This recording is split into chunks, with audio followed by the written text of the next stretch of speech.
Chapter 39-37. For the sake of little junior sister, this matter was this matter. Whoever was his enemy, he would kill them. If someone tried to stop him, he wasn't a kind person and wouldn't be merciful. Let's not talk about the past. Now, he spread the news to disturb the whole martial arts world. Next, he would sit and watch the conflict between Nia Yunxing and Nia He. Nia He wanted to use him. Dream on.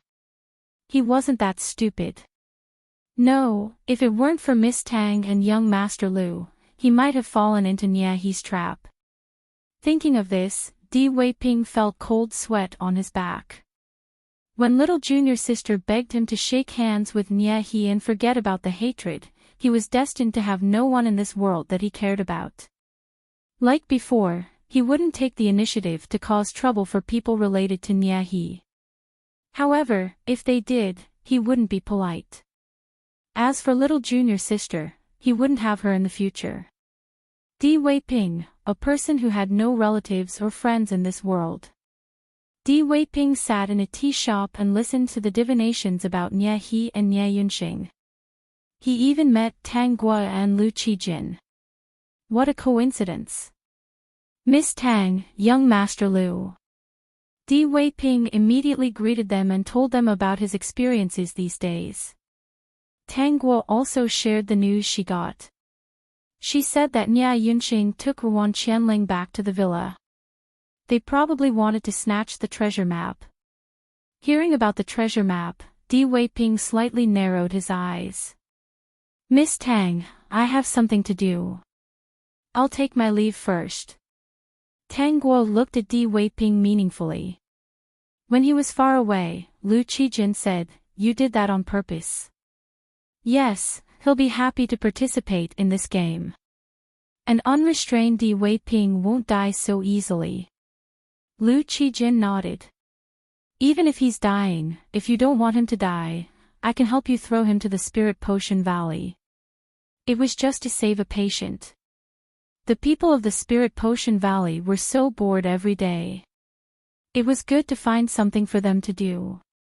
Tang Guo estimated the time.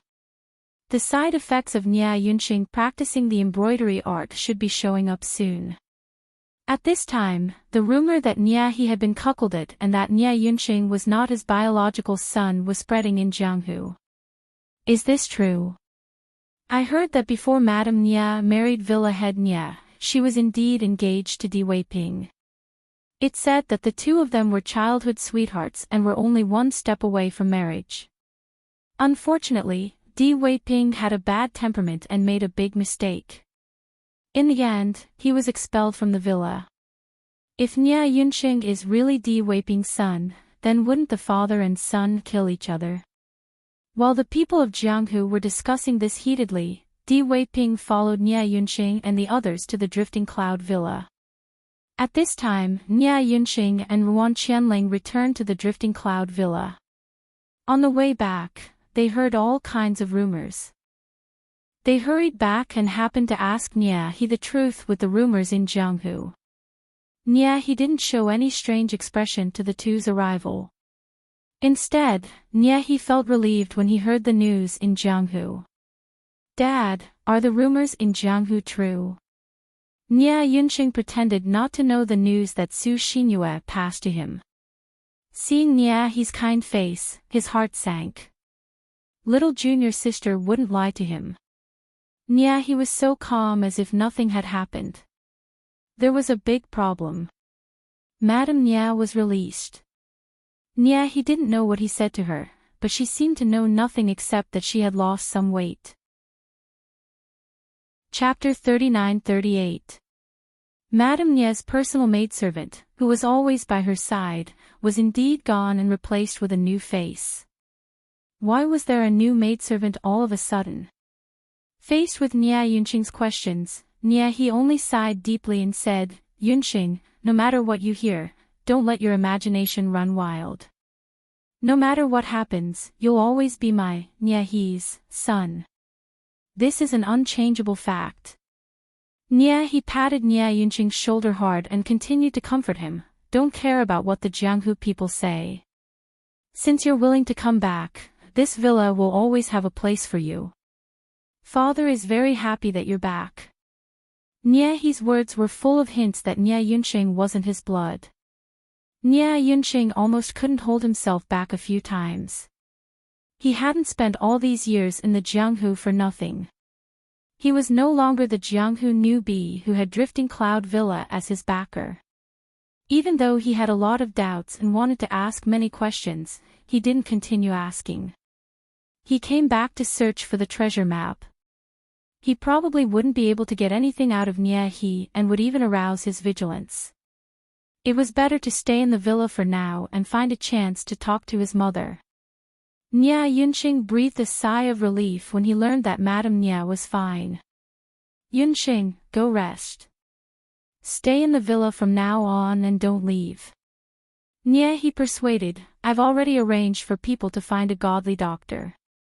The most important thing right now is to get rid of the poison." Nie He kept Nie Yunqing mostly because the matter had blown up. If he kept Nie Yunqing in the villa, Di Weiping might come looking for him. Nie He didn't know how the news had been leaked. However, it was even more advantageous for him now that the news had been leaked. If Nie Yunqing really wasn't his son, he might feel like he'd lost all face. However, after arguing with Madame Nie last time, he understood that Nie Yunqing was his biological son. It didn't matter what the Jianghu people said. It was good that his son was his biological son, but he still had to get the treasure map. After taking over the villa, he thought that he could ask the old man about the whereabouts of the other treasure maps. At first, that old thing pretended to be muddle-headed and was very stubborn. Now, he was really a little confused. The whereabouts of the 7-star sex treasure map was obtained from that old thing a few years ago. He already had a treasure map in his hands. Once he dealt with Di Weiping, he would be able to search for other treasure maps with peace of mind. He really didn't expect Di Weiping to be able to make a comeback. Even though he had spared Di Weiping's life back then, after crippling his martial arts, he had gone all out to kill him. It was the Spirit Potion Valley that had helped him recover. People from the Spirit Potion Valley weren't easy to invite. He didn't know what Di Weiping had used to persuade them. After thinking about it, Nie He decided that they needed to wait. He knew Di Weiping very well. He would never watch his own son die. If he had something good in his hands, he might even think of giving it to Nie Yunqing. It seemed that he had to create some obstacles between this father and son and deepen their feelings of going through thick and thin together. Nie Yunqing didn't know what Nie He was thinking, but he understood that the current Nie He wasn't the old Nie He. He and Luan Qianling didn't show any abnormalities when they lived in the villa. Nie He didn't expect them to know some of the truth and still have their own little plans. After living in the villa for about half a month, Nie Yunqing and Luan Qianling finally found a chance to talk to Madame Nie in private. At first, Madame Nie didn't say anything. The two had no choice but to repeat what Su Xinhua saw. Madame Nie suddenly burst into tears. Chapter 39-39. Yunqing, save your grandfather. Madame Nie grabbed Nie Yunqing tightly. What she said shocked everyone. Save Grandpa. His grandfather was the old lord of Drifting Cloud Mountain Villa. Apparently, many years ago, he left a letter and left in search of better martial arts. Drifting Cloud Mountain Villa's keepsake was given to Nie He.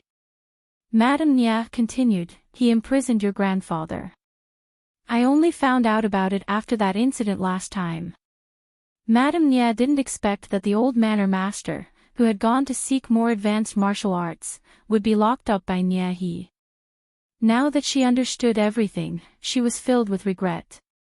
She shouldn't have wavered back then and believed the evidence on the surface. She shouldn't have ignored Di Weiping and accepted Nie He, who was so passionate about her. They were all deceived by Nie He's appearance. Unfortunately, it was too late to say anything now. Nia He threatened her that if she spoke carelessly, he would take her father's life. Madame Nia was filled with regret. If she hadn't been so resolute toward Di Weiping and if she hadn't been so rude when he came last time, things wouldn't have been so bad. Eldest senior brother recovered his martial arts and might be able to save her father. Nia Yunqing and Wan Qianling were in disbelief when Madame Nia told them what happened. Madame Nia, I'm afraid we have to think about this at length, Wan Qianling said. Right now, we have to detoxify the poison. The fool's poison has already spread to his entire arm. Madame Nia saw that it was true and couldn't help but wipe her tears. What should we do? Have you been to Spirit Potion Valley? We've been there several times, but we couldn't move the people there. Nia Yunqing was helpless. Madame Nia, if we have the treasure map, we might be able to move Spirit Potion Valley, Wan Qianling continued. Actually, we came this time for the treasure map. Madame Nia and Nia He have been together for so many years. You should be able to help us find the treasure map. I'll try my best. As expected, Madame Nia didn't refuse. The three cooperated well, so Nia He didn't discover anything for the time being. What they didn't know was that Di Weiping was watching from the shadows. Seeing Nia Yunqing say one thing in front of Nia He and another behind his back, and hearing all of Wan Qianling's words, he understood their plan. Di Weiping didn't take the initiative to do anything. It wasn't time yet. When he heard that the old manor lord had been locked up by Nia He felt very conflicted. Back then, the other party had only listened to his side of the story, not giving him a chance to explain himself at all. Thinking that he was the one who had stolen the treasure map, he didn't show any mercy at all. In the beginning, he really wasn't the one who stole the treasure map. The treasure map in his hands really did belong to the Drifting Cloud Mountain Manor. The treasure map was actually stolen by Nia He. After he accidentally found the treasure map, he secretly hid it somewhere else. The reason why he did this was because the old manor head had annulled the engagement between him and little junior sister, and little junior sister had also listened to the old manor head and given up on him without hesitation. Secondly, it would be even harder to explain if he took it out at that time. Their pledge of eternal love was like a joke. He originally wanted to take out the treasure map, but now he couldn't take it out anymore. He even felt that once he took it out, the old manor head wouldn't hesitate to kill him in order to keep it a secret. Did the old manor head really let Nia He deal with him to give Nia He a chance to go easy on him and spare his life? Not necessarily. He probably wanted to see if Nia He would go look for the treasure map after this matter. He hid the treasure map in a very secret place. After his martial arts were crippled, he wandered all the way to the Great Wall and didn't go back to get it. Chapter 39-40. Di Weiping saw what was happening in the villa and remembered that the old manor lord was still alive. He suddenly felt that he could do something. For example, exposing Nia He's true identity to everyone and saving the old manor lord. It was interesting to have the old manor lord personally lead Nia Yunqing to deal with Nia He. However, this couldn't be done too quickly. Nia Yunqing hadn't found the treasure map yet. He had to wait until they found the treasure map and went to save the old manor lord. Di Weiping suppressed the thoughts in his heart and waited in the dark. Nia Yunqing and the others didn't disappoint him. With Madame Nia's help, the treasure map was found. After finding the treasure map, the two found an excuse to bid farewell to Nia He and said that they were going to see a godly doctor. Nia He didn't find anything and let them leave. However, when they were halfway, Nia He discovered that the treasure map was gone. Combined with the recent events, he understood what was going on. Nia He disguised himself as a man in black and chased after Nia Yunqing's carriage. Di Weiping watched Nia He torture the three people in the shadows. Nia Yunqing's condition wasn't too good and he was beaten half to death by Nia He. Seeing that he was planning to kill Su Xinyue and Ruan Qianling in front of Nie Yunxing, Di Weiping hurriedly made a move. This time, he didn't hold back at all. When he fought with the masked Di Weiping was actually at a disadvantage. Nie Yunxing saw that something was wrong and knew that if that person was defeated, they wouldn't be able to escape. At this juncture, he actually broke through and didn't care whether he used internal energy or not. After breaking through, he joined Di Weiping to deal with Nie together. In the end, Nie was beaten into a sorry state. Di Weiping took the chance to cut Nie several times. Nie couldn't win and could only run away unwillingly. "Thank you for saving us. May I know your name?" Di Weiping's face was covered so Nie Yunxing and the others couldn't see his face. He didn't answer the other's question. Instead, he tiptoed and flew away. Ruan Qianling looked at Di Weiping's back thoughtfully. She felt that she had seen him before. Nie Yunxing's poison had spread again. Because he used internal energy, it had spread to half of his body. The three didn't dare to delay and hurriedly. They took the treasure map to save Nie Yunxing. In fact, Tang Guo and Lu Qijin were hiding in the dark. They didn't plan to get involved. They just watched in silence. Lu Qijin shook his head. The Spirit Potion Valley doesn't care about the treasure map. If you need Nie Yunxing alive, I can write a letter and ask the Spirit Potion Valley to save Nie Yunxing. Tang Guo couldn't help but roll her eyes. Don't you want the treasure map? The treasure map isn't important anymore. Lu Qijin said seriously. All the people in Jianghu combined aren't as good as you. You alone are enough. Then, Lu Qijin took out a treasure map and handed it to Tang Guo. Do you want this? After Tang Guo agreed to have a sword competition with him, he wasn't interested in other people in Jianghu. There's only one map. It doesn't seem to be useful, Tang Guo complained. We can't find the treasure with this small part. System, crazy hint. It was unknown if Lu Qijin's EQ had increased. After hearing Tang Guo's words, he said, Do you want to go to the Spirit Potion Valley to have a look? We can get the treasure map there. As long as Tang Guo agreed to have a sword competition with him, the treasure map wasn't important. It was worth it. Chapter 39-41. Because of Lu Qijin's advice, Nie Yunxing took the treasure map and entered the Spirit Potion Valley for treatment. These treasure maps all belong to me. Lu Qijin confirmed. They're all yours. You can use this time to study them. If you want to find the treasure, I can accompany you. As long as you compete with me, all the treasures are yours. Then I won't be polite. Lu Qijin's eyes seemed to twinkle with starlight. He didn't know why, but when he handed over the treasure map to Tang Guo, he felt at ease. It was as if some danger had been solved. Son, come out. Someone called in a low voice from outside the door. Tang Guo and Lu Qijin lifted their heads. A woman's head popped out of the door. She was dressed like a married woman. She looked around 30 years old, which made her look very young.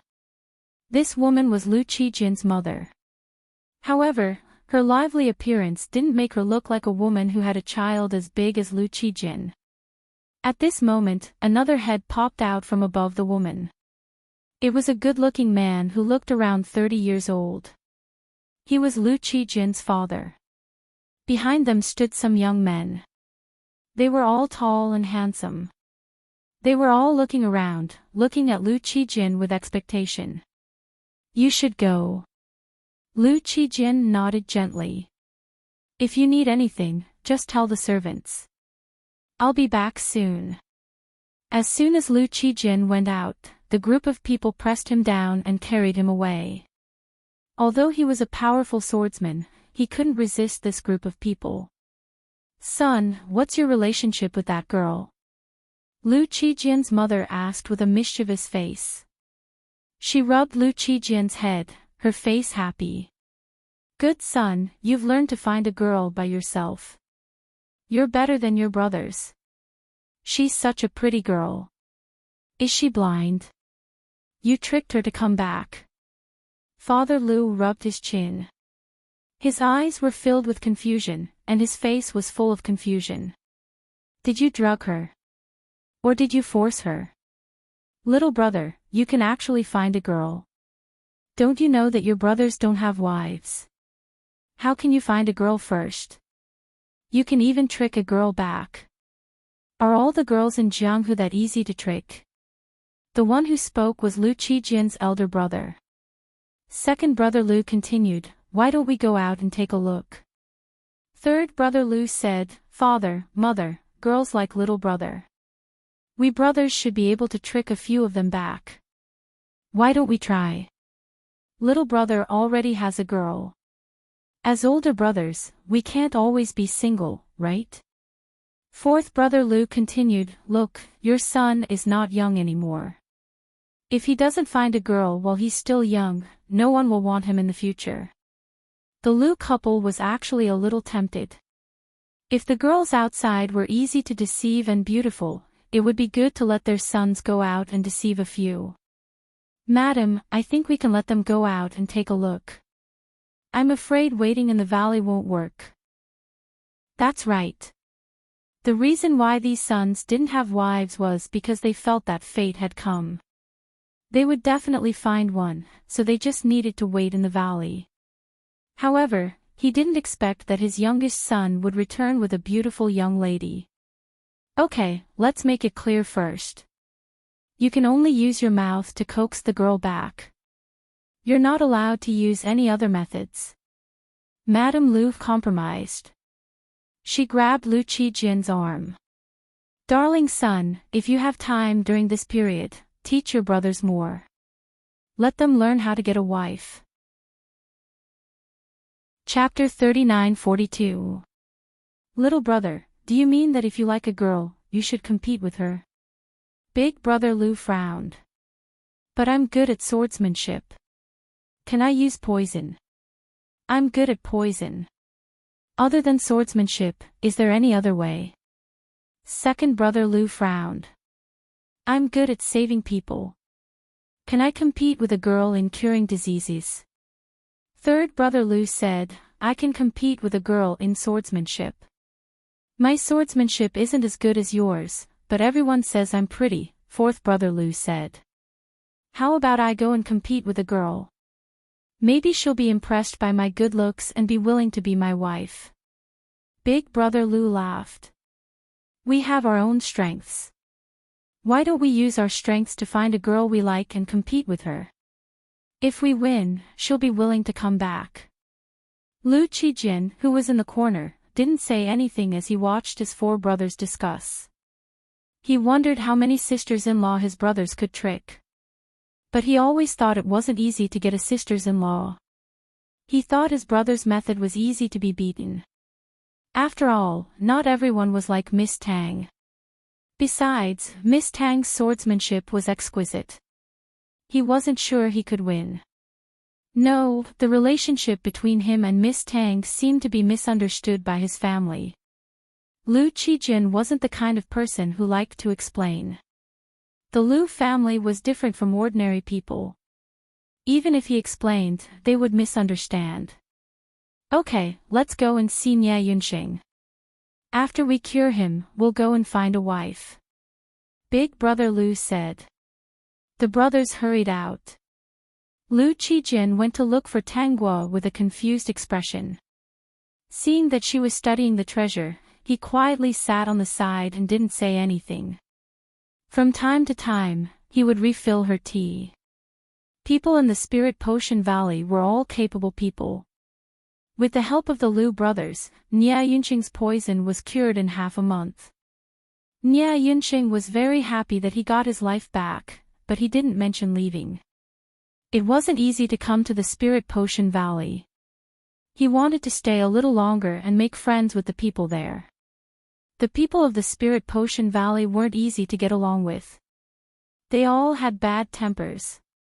Luckily, they had the treasure map to entice them. Nia Yunxing was thinking about how to make friends with the people of the Spirit Potion Valley so that they would see him in a new light. However, as soon as he had this thought, he was mercilessly thrown out by the Liu brothers. Bah, so you're an old scoundrel. Get out of here now that you've recovered. Don't you need money to eat in the Elixir Valley? He doesn't look like a good person. From the very beginning, I felt that there was something wrong with that kid's gaze. I've sent someone to inquire about him. This brat is having a very bad time in the Jianghu. He's probably here to seek refuge and freeload. The Liu brothers cursed and threw away Nia Yunxing. Then, they turned around and went back, feeling refreshed. They even muttered, "He got off easy. What a loss. I let him freeload a few more meals. If I knew this would happen, I would have beaten him up again." Nia Yunxing was very angry. Wasn't it just a few meals? The people of the Spirit Potion Valley weren't easy to get along with. Each of them had a strange temperament. Nia Yunxing wanted to go back, but a white mist rose in front of him. He knew it was the formation. No matter what, he couldn't get in there again. Nia Yunxing felt regretful and disappointed.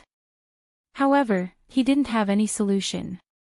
If he wanted to get in there again, he had to take out something to impress them.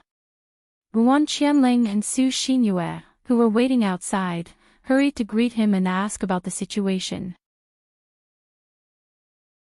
Chapter 39-43. I wanted to stay in the Spirit Potion Valley for a few days, but the people there were weird. After detoxification, they drove me out. The behavior of the Liu brothers really made Nia Yunxing sullen. He had suffered a lot in Jianghu, but no one treated him like the Liu brothers. It was as if, in their eyes, he, Nia Yunxing, was merely an insignificant ant that they could easily trample to death. What was worse was that Nia Yunxing felt that he was just an ant that could be crushed at will in front of the Liu brothers. He thought that since he had reached the 7th level of the Falling Flower Palace, he would be a top master in Jianghu and would have few opponents. But in the hands of the Liu brothers, he couldn't move at all. Then should we go back to the Flowing Cloud Villa? Ruan Qianling asked. Su Xinyue's heart beat faster. Was the person who attacked them last time related to Nia He? If it was Nia He, wouldn't the Flowing Cloud Villa be seeking death? Senior brother, I don't want to go back to the Flowing Cloud Villa. Su Xinyue was scared. Since she knew Nia He's real face, she didn't dare to face him. She wasn't as smart as Ruan Qianling or as strong as Nia Yunxing. She would be seeking death if she went back. In front of her life, she suddenly felt that Nia Yunxing wasn't so important. Such a timid and weak person might not be very likable, but she really didn't want to die. Every time she thought of the maid who died miserably in Nia He's hands, she felt suffocated. No matter what, I have to go back to the villa. Mother and grandfather are still in the villa. I have to find a way to save them. The poison was detoxified. Basically, the biggest problem was solved. He should plan what to do next. Nia Yunxing was actually very conflicted about Nia He. No matter what, this person was his father. He couldn't bear to see him face to face. It was Nia He who attacked us last time, right? Ruan Qianling said, "Idiot," he was provoked and didn't show any mercy. If the mysterious person didn't suddenly appear, the 3 of us would have died. Also, idiot, look at what this is. Ruan Qianling took out a piece of animal skin and handed it to Nia Yunxing. Nia Yunxing stared at the animal skin in shock. This, the treasure map, is too precious. It would be a loss for the Spirit Potion Valley to give it to them. It cost me a lot of effort to memorize the map. Ruan Qianling didn't have a photographic memory. She had a very good memory. At that time, she had kept the treasure map close to her body. She had even taken it out to look at it while they were on the road. Along the way, he finally managed to memorize all of the content. She just thought that the Spirit Potion Valley didn't deserve such a good thing. Nia Yunqing was overjoyed and hugged Wan Qianling tightly. I'm lucky to have you. Suddenly, Nia Yunqing frowned. He smelled the fragrance on Wan Qianling's body and actually felt a little repulsed and disgusted. He no longer felt as restless as before. Nia Yunqing didn't think too much about it as there were more important things to do. Su Xinyue's heart ached, but she didn't disturb him. She was so timid that she didn't deserve her senior brother. She didn't even dare to go back to the villa. Senior brother, why don't we separate? I'm afraid that I can't help much if I go back to the villa. I'll only make trouble for you. I think so. You can't help much with your current situation, said Wan Qianling. The stone in Su Xinyue's heart disappeared. Indeed, nothing was important in front of life. Senior brother, you and Miss Wan are a match made in heaven. Let's cancel the engagement between us. She just wanted to live well. Chapter 39-44. Su Xinyue thought that no matter how powerful Nia Yunqing was, he was facing the entire villa and the martial arts world. With Nia Yunqing and Wan Qianling's relationship and how many people they had offended, something would happen sooner or later if she stayed with them. Senior brother only had Wan Qianling in his eyes. If something really happened, he would definitely save Wan Qianling first. This wasn't the first time something like this had happened. Forget it. Why should she seek death?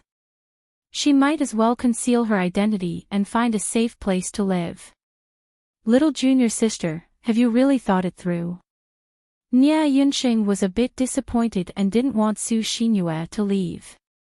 Su Xinyue had been running behind him since she was young, so she wasn't used to being separated.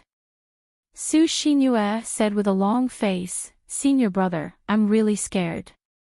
She was really scared of death, more scared than ever. Niahi's true colors were too big of a blow to her. Wan Qianling was happy. Now that Su Xinyue gave up, no one would get in the way of her and Nia Yunqing. Su Xinyue parted ways with the two. She would never go back to the villa in this lifetime. Nia Yunqing and Wan Qianling returned to the villa, planning to secretly rescue Madame Nia. Niahi was already prepared, so their rescue plan failed. Madame Yunqing, where are you going? Niahi knew that Nia Yunqing had already discovered what he was doing, so he stopped pretending. Madame Nia's betrayal made him furious. When the treasure map disappeared, he really wanted to slap Madame Nia to death, but he controlled himself in the end. If Madame Nia didn't die, Nia Yunqing would definitely come back. When Madame Nia saw this, she was afraid that Nia Yunqing would be taken advantage of, so she stretched out her arms in front of Nia Yunqing and shouted, Yunqing, hurry up and leave. Go somewhere else and don't come back. At this time, if it was father, he would definitely let Yunqing live well and not implicate him, right? In the dark, Di Weiping was secretly observing everything. He had been following Nia Yunqing the entire time. Seeing that Madame Nia was still the same, he couldn't help but sigh. In truth, little junior sister was just a bit naive and didn't have much experience in the martial arts world. She was protected too well since she was young, so she was easily deceived, right? At that thought, the bit of resentment he felt toward Madame Nia dissipated. His resentment toward Madame Nia had dissipated, but his hatred for Nia he hadn't decreased at all. Madame Nia's attitude infuriated Niahi. While Nia Yunqing wasn't paying attention, Niahi grabbed Madame Nia by the neck, his eyes glinting fiercely. Why did you betray me? Am I not good to you? Senior brother, let Yunqing go. He really is of your bloodline. I didn't lie to you. Madame Nie's face flushed red. As long as you let Yunqing go and stop comparing yourself to him, I'll listen to you from now on. Nie, let go of my mother. Nie, Yunqing yelled, his eyes full of worry. Madame Nie was in Nie's hands, so he didn't dare to do anything and could only worry. Nie, he sneered. Where's the treasure map? I already gave it to the Spirit Potion Valley, Nie Yunqing said. In order to enter the Spirit Potion Valley, I handed it over. Nie's face darkened, and his eyes narrowed. It's not impossible to let her go, but you have to use the treasure map in exchange. One treasure map for one person. You should know that old thing is still alive, right? As long as you can find 2 treasure maps, I'll let bygones be bygones. Nie Yunqing's poison was cured, and his martial arts improved rapidly. He was probably on par with Di Weiping now. Instead of getting rid of Nie Yunqing, it was better to let him find the treasure map. Chapter 39-45. Hiding in the dark, Di Weiping watched the drama in front of him and suddenly felt that he should do something. His resentment toward Madame Nie had disappeared. Seeing her so weak in Nie's hands, he couldn't bear it. He thought for a while and remembered that this little junior sister had helped him once. This time, he would pay her back with his life. Helping his little junior sister out of trouble and making Nie Yunqing and his son fight against each other, it didn't seem like a bad thing. Suddenly, a gust of wind blew beside him as if there was something extra. Di Weiping's body stiffened as he turned his head to look. It turned out to be Tang Guo and Lu Qijin. The two of them skillfully crouched in a secret place and secretly looked down. Di Weiping's heart was beating like a drum. Why did these 2 people he couldn't afford to offend come here? When he followed Nie Yunqing, he hid on the side and saw them enter the Spirit Potion Valley with his own eyes. He guessed that they were from the Spirit Potion Valley. No wonder it was easy for them to let him in. Di Weiping gave Tang Guo a look as if he was asking, "Why are you 2 here?" Tang Guo glanced at Nie Yunqing and the others and mouthed, watching the drama. Di Weiping calculated in his heart and wrote, "Miss Tang, young Master Lu, can you do me a favor? I have a plan." Tang Guo, what is it? Di Weiping, help me get someone out of the secret prison. Since you 2 like to watch the drama, why don't you make the martial arts world chaotic? I want to save my little junior sister, so I have to ask for your help. The old manor lord must hate Nie a lot. Nie was cunning and Nie Yunqing would suffer a lot in his hands. However, with the old manor lord's help, it would be different. Tang Guo agreed. She and Lu Qijin turned around and ran toward the secret prison. Di Weiping muttered in his heart. He hadn't told them where the secret prison was. Looking at Miss Tang and Miss Li, it seemed that they knew the layout of the mountain villa better than he did. Sure enough, these 2 were not to be trifled with. The villa was like their backyard. No wonder they were from the Spirit Potion Valley. They all had strange personalities. On the other side, Nie and Nie Yunqing's fight had reached its climax. Nie had imprisoned Madame Nie, so Nie could only compromise in the end. Just as Nie Yunqing agreed, a person suddenly appeared behind Nie and slapped the back of Nie's head. Di Weiping thought that it would be nice if he could kill Nie with a single slap. Of course, this was just a naive thought. As expected, Nie reacted quickly. He subconsciously let go of his hand and hid to the side. The reason why Nie was able to dodge so quickly was because he still had a trump card, the old manor lord. It didn't matter whether Madame Nie was in his hands or not. As long as the old manor lord's life was in his hands, Madame Nie couldn't escape. Di Weiping's aggressive slap was just a bluff. After Nie dodged, he grabbed Madame Nie and said in a low voice, "I'll pay you back with my life." Madame Nie's struggling movements also stiffened. She allowed Di Weiping to take her away. Yunxing, don't worry about me, Madame Nia suddenly shouted. He won't hurt me. Yunxing, hurry and leave. Idiot, that person's figure is very familiar. He should be the hero who helped us out last time, Wan Qianling reminded. Actually, she had already guessed it. She whispered, I'm afraid it's Di Weiping. As for why Di Weiping intervened in this matter, the two instantly understood.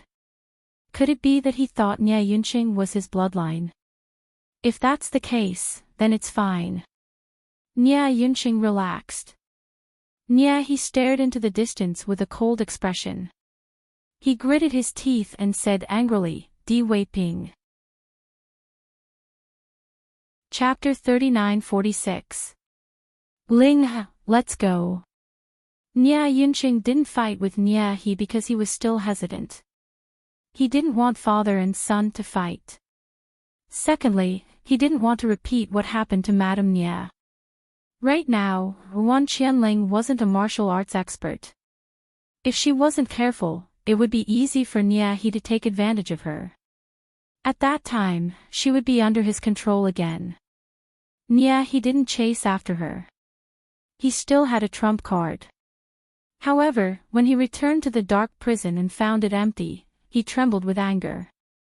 At this moment, Tang Guo and Lu Qijin met Di Weiping with a white-haired old man with a dull gaze. When Madame Nia saw the old village head, she burst into tears. Senior brother, thank you. If it wasn't for you, no need to thank me.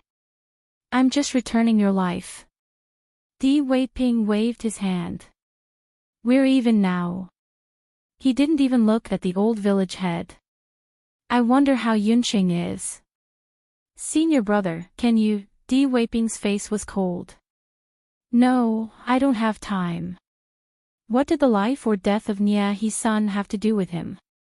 Back then, Nia He had stolen the treasure map and framed him. He would never be able to forgive him in this lifetime unless Nia He died. Seeing Nia Yunxing chasing after them, Di Weiping hurriedly called out to Tang Guo. Miss Tang, let's hurry and leave. Thank you for this time.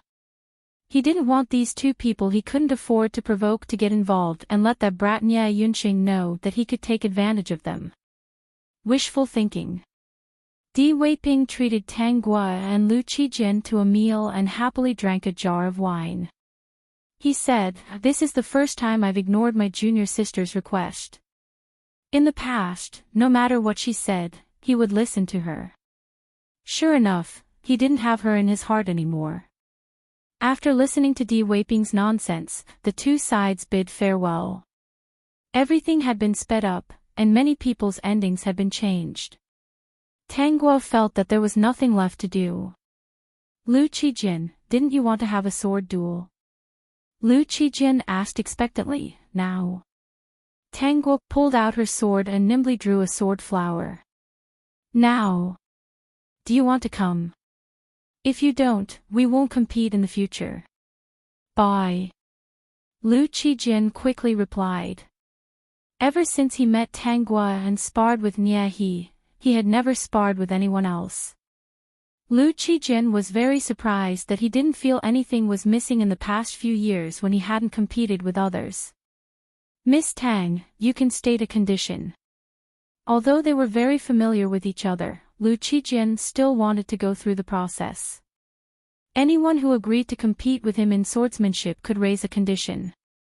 Of course, it had to be something he could do. Conditions. Are you serious? After getting Lu Qijin's affirmation, Tang Guo thought for a while. Anything. Anything. I remember that you have a set of rules in Jianghu. You can't agree to anything you can't agree to.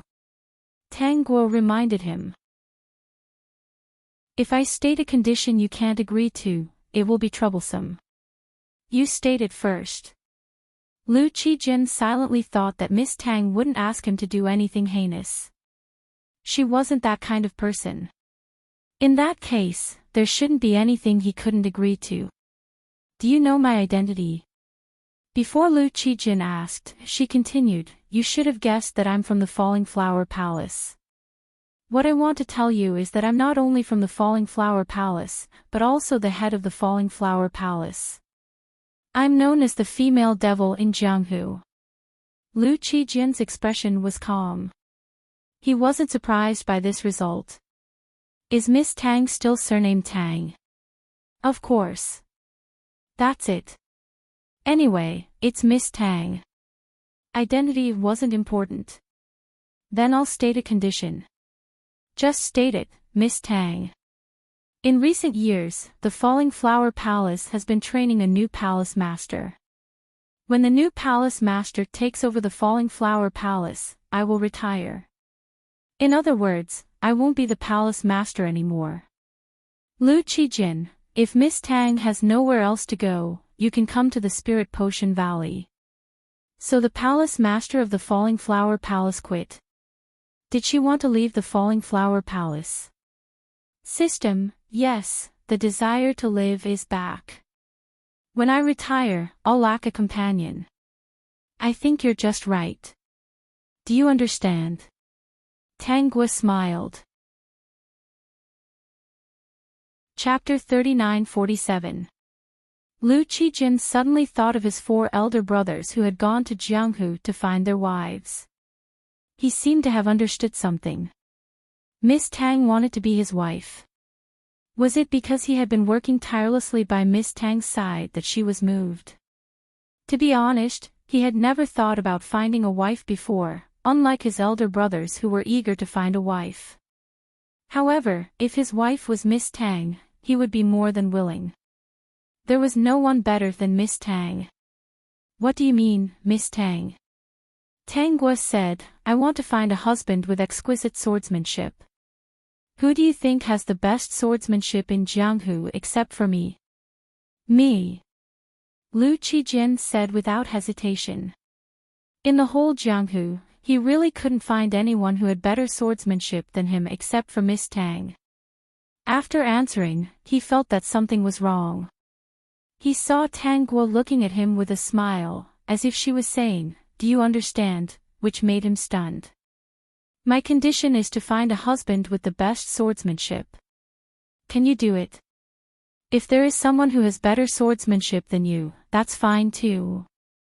System, host, if there really is someone who has better swordsmanship than Lu Qijin, you've made a big joke. Tang Guo said, "I have countless swordsmanship manuals. Lu Qijin is a genius. If I just give him 2 manuals, I won't be afraid that others will surpass him." System, all right, he understood now. Lu Qijin was the person she wanted to recruit. This was a matter that was set in stone. She had already cheated to this extent, so there was no way she would make a mistake. Lu Qijin fell silent. In Jianghu, was there anyone who had better swordsmanship than him except for Miss Tang? So far, he hadn't found anyone.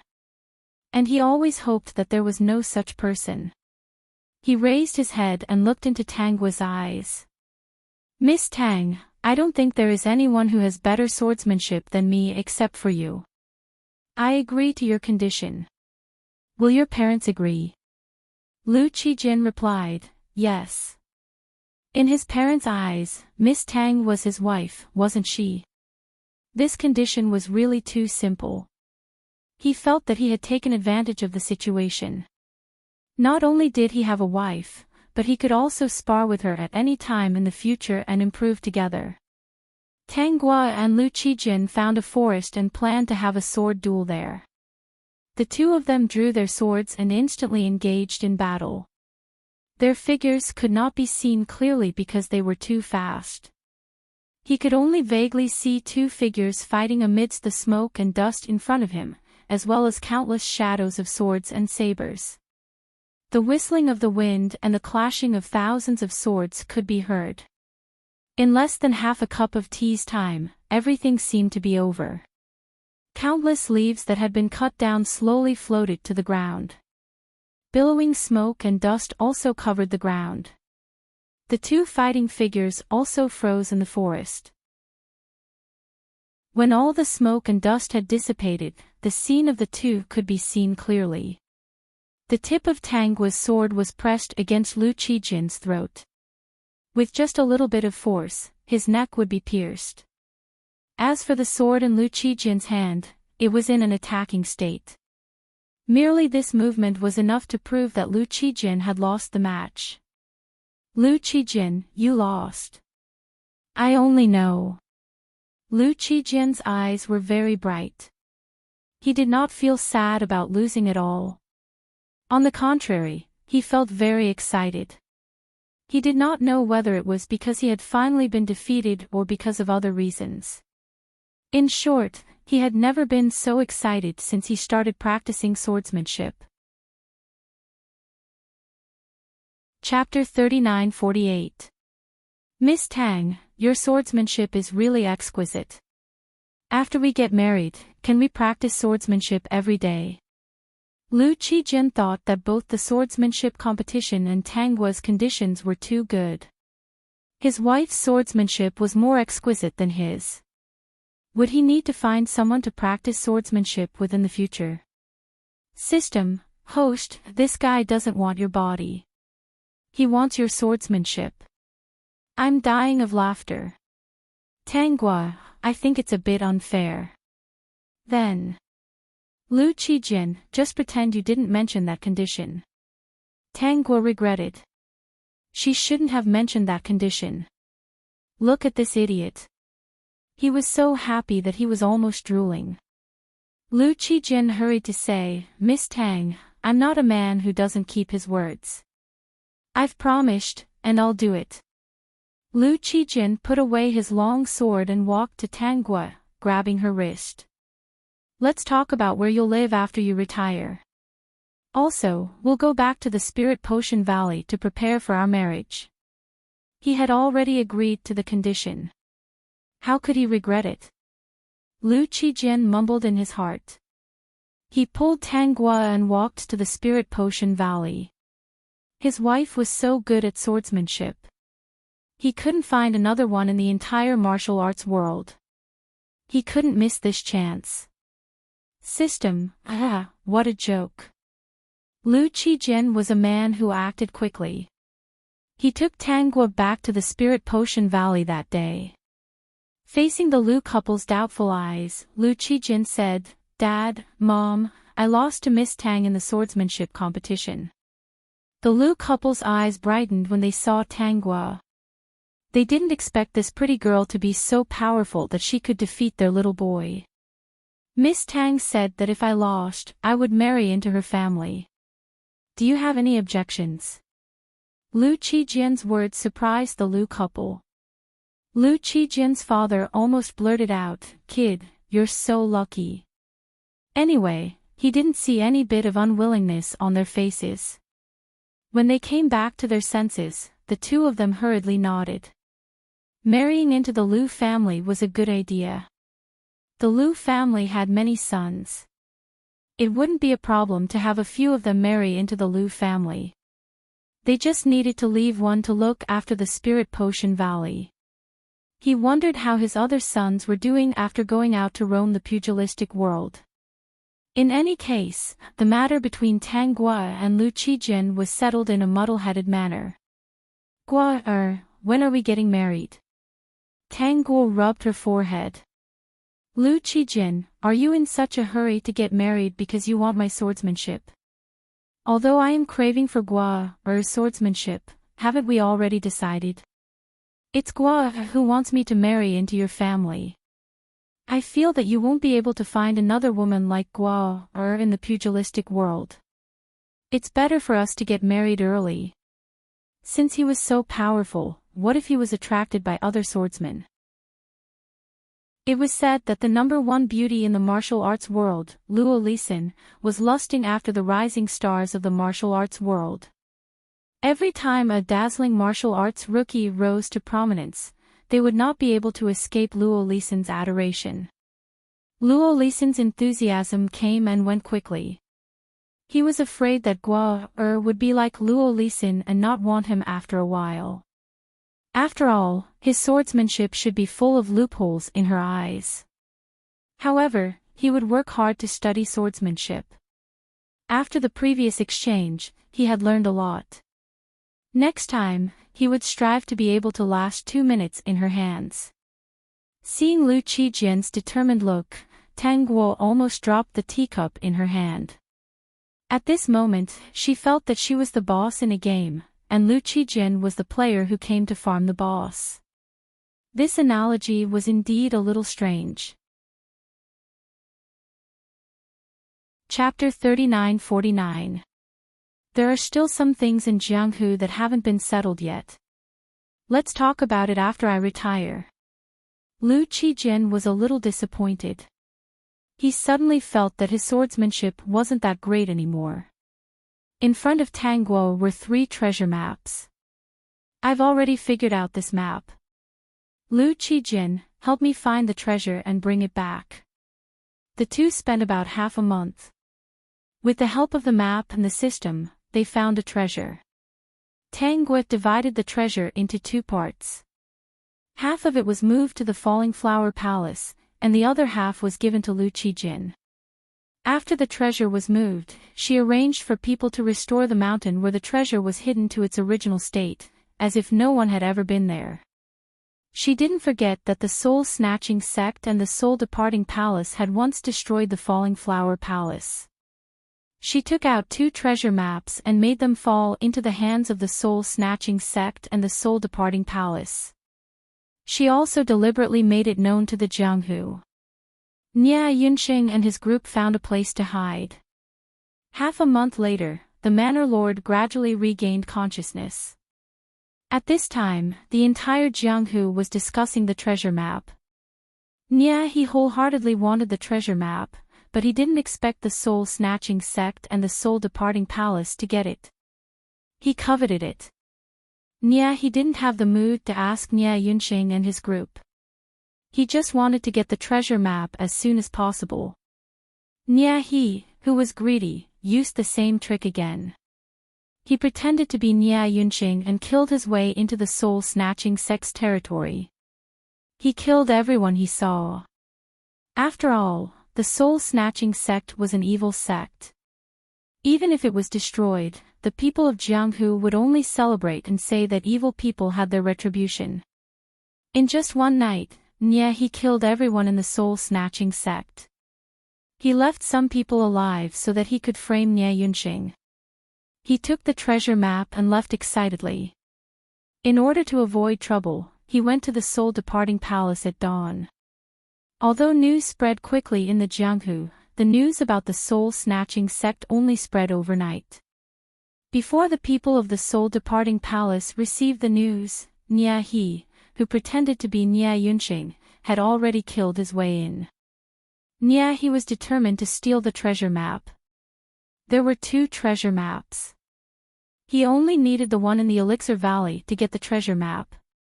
By the time he escaped, the news of the extermination of the 2 evil sects had already spread like wildfire in the martial arts world. Although there were countless people in the martial arts world who wanted the treasure map, it was simply impossible for them to wipe out the entire sect, let alone whether they could bear to do so. Moreover, the treasure map was stolen by Nia he's stolen the treasure map. For a moment, all the people in the martial arts world looked at Nia he. It must be Nia. Madame Nia's face was cold. Last time, he pretended to be Yunxing, killed the 7 Stars sect's disciples, and stole the treasure map. It should be him. The old manor lord's face was filled with hatred. Back then, the treasure map in my hands was most likely stolen by him. In the end, because of his instigation, I thought it was Di Weiping. Evil disciple, Nia he, that evil disciple. Can you contact Weiping? The old manor lord asked. Nia he is definitely hiding his strength. If he wants to escape, not many people can stop him. If we can find a few more top experts to deal with him, we have a better chance of winning. After listening to the old manor lord's words, Nia he and Madame Nia didn't have any hope for Nia he. Now that the other party had destroyed 2 sects in a row and even framed Nia Yunxing for this matter, they did not intend to give Niahi any chance. Madame Nia's face was bitter. I'm afraid eldest senior brother was bitterly disappointed. He hasn't appeared since that day. Chapter 3950. The old manor master frowned. How about we ask someone to look for it? With Shi-er's name, he should be able to help you. In the old manor master's impression, Di Weiping was infatuated with his daughter. He believed that as long as his daughter asked, Di Weiping definitely wouldn't refuse. He had clearly forgotten that he had heartlessly crippled Di Weiping's martial arts and expelled him from the manor.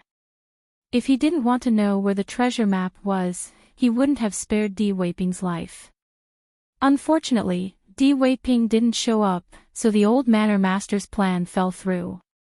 After learning the truth from the old manor master, Madame Nia was also a bit absent-minded. As for Niahi, after obtaining the 2 treasure maps, he remembered Nia Yunqing as an obstacle and launched a martial arts hunt for Nia Yunqing in the name of the manor. Unexpectedly, Nia Yunqing's martial arts improved rapidly these days. Even though he was the only one who could fight, he was still able to beat back the people who attacked them. Ruan Qianling tried to practice the secret martial arts book from the Falling Flower Palace. She was clearly a martial arts genius, but for some reason, her progress was slow. She had no choice but to practice her previous martial arts. With Ruan Qianling's current martial arts skills, she could barely be considered second-rate in the martial arts world and could somewhat protect herself. On this day, the few of them experienced another wave of pursuers and found a secluded place to rest for a while. We can't just sit here and wait for death. We must find a way to publicize Niahi's scheme, Ruan Qianling said. Niahi disguised himself as you and occasionally killed disciples from other sections. Right now, the entire martial arts world is looking for us. If this continues, we won't be able to move an inch. That's right. We have to expose Niahi's scheme. They all looked at Nia Yunqing and frowned at the same time because they discovered that Nia Yunqing's originally weak-colored skin had turned white.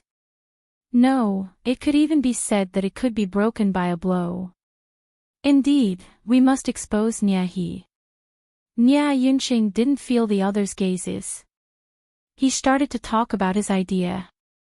Why don't we beat them at their own game? Didn't Little Ling draw the treasure map of the Spirit Potion Valley? Let's leak this information to Niahi and catch a turtle in a jar. However, Ruan Qianling did not immediately agree. She realized that Nia Yunqing was too strange. When he spoke, his voice was much softer and faintly sharp. Especially just now, when Nia Yunqing unconsciously gestured with his fingers and posture, as if he was imitating a woman. Idiot, what happened to you? Ruan Qianling nervously grabbed Nia Yunqing's wrist. She did not expect to be pushed away by Nia Yunqing.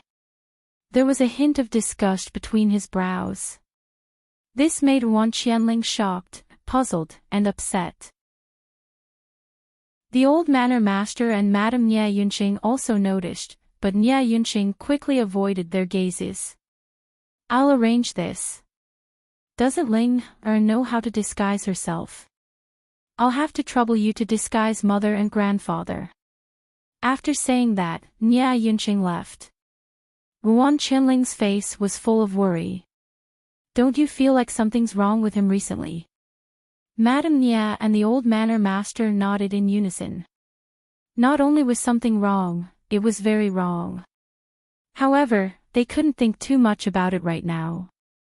In less than 2 days, Nia Yunqing returned and said that he had already arranged the plan. There was indeed a rumor in the martial arts world that the last treasure map was in Ruan Qianling's hands.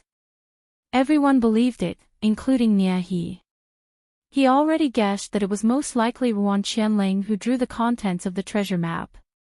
Di Weiping had been hiding in the dark and had no intention of showing himself.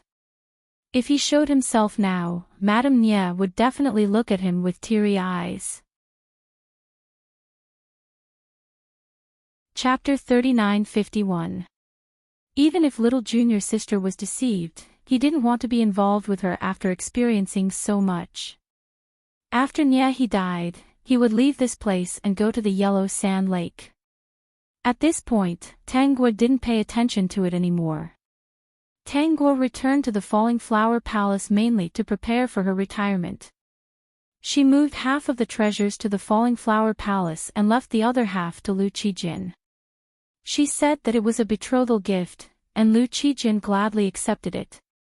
"Palace Master, do you really not want us anymore?"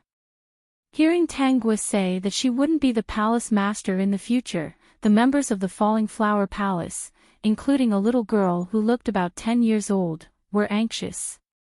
Tangwa raised her hand to stop them from talking. "Didn't you take good care of the Falling Flower Palace when I wasn't here? You were also very satisfied with young Palace Master's performance. This child is talented. It's only a matter of time before he becomes a top master. Besides, you protectors are also top masters." The Falling Flower Palace is protected by the Chimenduinja Formation at the foot of the mountain.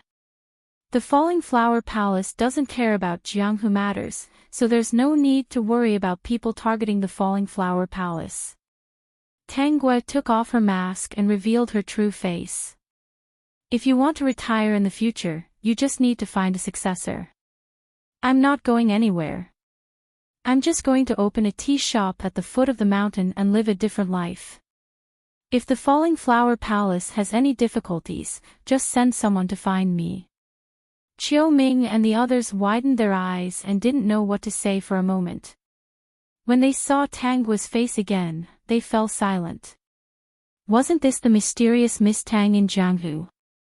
It turned out that their palace master was such a person. She secretly stirred up trouble behind their backs and even tricked Lu Qijin to be her attendant. The reason why they knew her was that they once searched for the young palace master and traveled all over Jianghu. Naturally, they met Tangwa. "I'll stay in the Falling Flower Palace for another month. After I'm done with the things here, I'll resign as the palace master. In the future, you'll assist the new palace master in managing the Falling Flower Palace." No matter how Chiu Ming persuaded her, Tangwa had made up her mind. They had to give up. While Tangwa was arranging the Falling Flower Palace, Lu Qijin was waiting at the foot of the mountain. When he was bored from waiting, he would practice his sword. In the past, he used to think that practicing swordsmanship alone was very interesting, but now, he only felt that it was boring. She didn't know if it was because the sword was no longer fun, or if his heart was no longer on the sword. The people who were originally loitering outside the Falling Flower Palace did not dare to go over to inquire after seeing this. They thought that Lu Qijin was planning to have a sword duel with the Falling Flower Palace master. A month later, Tangwa finished arranging the affairs of the Falling Flower Palace. At this moment, a carrier pigeon flew over. Chiu Ran took the letter from the carrier pigeon and subconsciously handed it to Tangwa. Receiving Tangwa's gaze, she had no choice but to pass the letter to the new palace master so that they could read it together. After reading it, Chiu Ming and the other enforcers were a little stunned.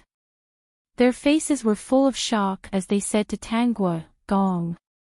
"No, old palace master." Before they could finish, Tangwa rolled her eyes at them. "Old palace master." She was old. "Miss Tang, Nyehi is dead." His conspiracy was exposed. It was Nye Yunxing who united everyone in Jianghu to eradicate him. The one who gave him the fatal blow was the old manor master. He stabbed Nyehi in the heart. Perhaps he was too excited. After killing Nyehi, the old manor master also died. Chiu Ming quickly changed the way she addressed her. The old palace master's eyes were fierce. No matter what, the other party was the old palace master in her heart. So fast. Tangwa was a little surprised. "There's another matter."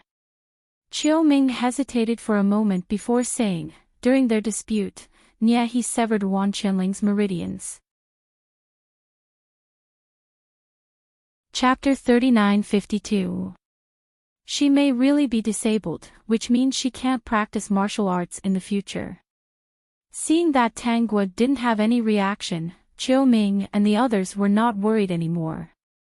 They continued. Nye Yunqing revived the villa and became the new owner of the Drifting Cloud Villa. He will marry Wan Qianling soon. In order to thank everyone for helping to eliminate Nye Yunqing decided to take everyone to find the treasure after the wedding and share it with everyone. Speaking of this, Chiu Ming and the other guardians' eyes were full of smiles. Fortunately, their old palace master had the foresight to empty the treasure trove early on. When those people found the treasure, they would only see an empty mountain. When Tang Guo went down the mountain, Lu Qijin was practicing his sword. Seeing her, his eyes brightened. He quickly put away his sword and ran to her. Nye he is dead. Guo can we get married now? Tang Guo glanced at him. Why are you in such a hurry? Are you greedy for my swordsmanship? Actually, not all of it. It's just a part of it, a very small part, Lu Qijin said quickly. Swordsmanship is up to fate.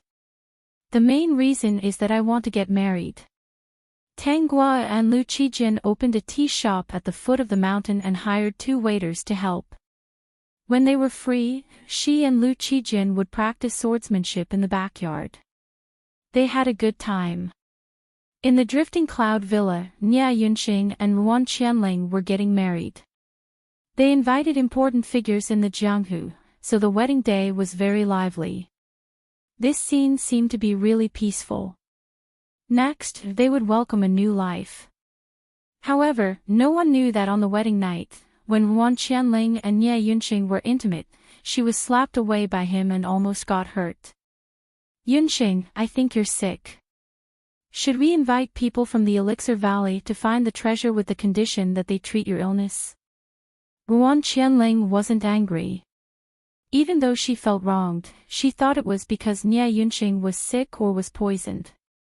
You're thinking too much. I'm not sick. Nye Yunqing refused. Ling, you should sleep early. On the wedding night, Nye Yunqing left Wan Qianling and went to another room. From that day on, he had never been close to Wan Qianling again. Wan Qianling had always thought that this might be the after-effects of being poisoned. She didn't want Nye Yunqing to continue like this. She had secretly invited many doctors and asked about his situation, but she didn't get an answer. One day, Wan Qianling entered Nye Yunqing's room and found women's clothes, undergarments, and rouge. She was shocked and scared and began to observe Nye Yunqing's whereabouts. It wasn't until he personally saw Nye Yunqing wearing a woman's dress and applying rouge and face powder to disguise himself as a woman that he almost cried out in shock. She couldn't accept all of this. In her heart, she still thought that Nye Yunqing was sick, which was why he was acting so strangely. She wanted to treat Nye Yunqing's illness more urgently. She rushed over and knocked over the rouge and face powder that Nye Yunqing had carefully prepared for her. Nye Yunqing, how did you become like this? Let's go and treat your illness, okay? This should be the after effects of being poisoned in the western region. We should go to the Elixir Valley immediately. Why don't we give the treasure map to the Elixir Valley to cure your illness first? She wanted to pull Nye Yunqing away, but she couldn't. She was rudely thrown out of the room by Nye Yunqing. Wan Qianling had used many methods, but she couldn't pull Nye Yunqing back. What made her even more unbearable was that not long after, some young and handsome men began to appear around Nye Yunqing. The 2 of them stayed in the room for half a day and didn't come out. Chapter 3953. Wan Qianling couldn't stand these days and rushed to find Madame Nye. Ever since the incident ended, Madame Nye shut herself in and didn't care about anything. When she heard about it, she was also concerned. Thus, she followed Wan Qianling to find Nie Yunxing. When they opened the door and entered, they found Nie Yunxing hugging the young man intimately. They were stunned and didn't know what to say. Wan Qianling couldn't help but cry. How could this be? Madame Nie also fainted from anger. Nie Yunxing was still filial to Madame Nie and sent the young man away impatiently. Because of this, he and Wan Qianling fell into a cold war. It hadn't even been a month since their wedding. Wan Qianling was confused about the future and started to doubt whether she had made the right choice. However, she still stubbornly believed that Nie Yunxing was sick and that it wasn't his intention to do this. He just couldn't control himself. Wan Qianling didn't know what the problem was, but she didn't want to give up on pulling Nie Yunxing back. Ever since they had a falling out last time, Nie Yunxing acted more and more casually. Previously, he even secretly used rouge and face powder and wore women's clothes.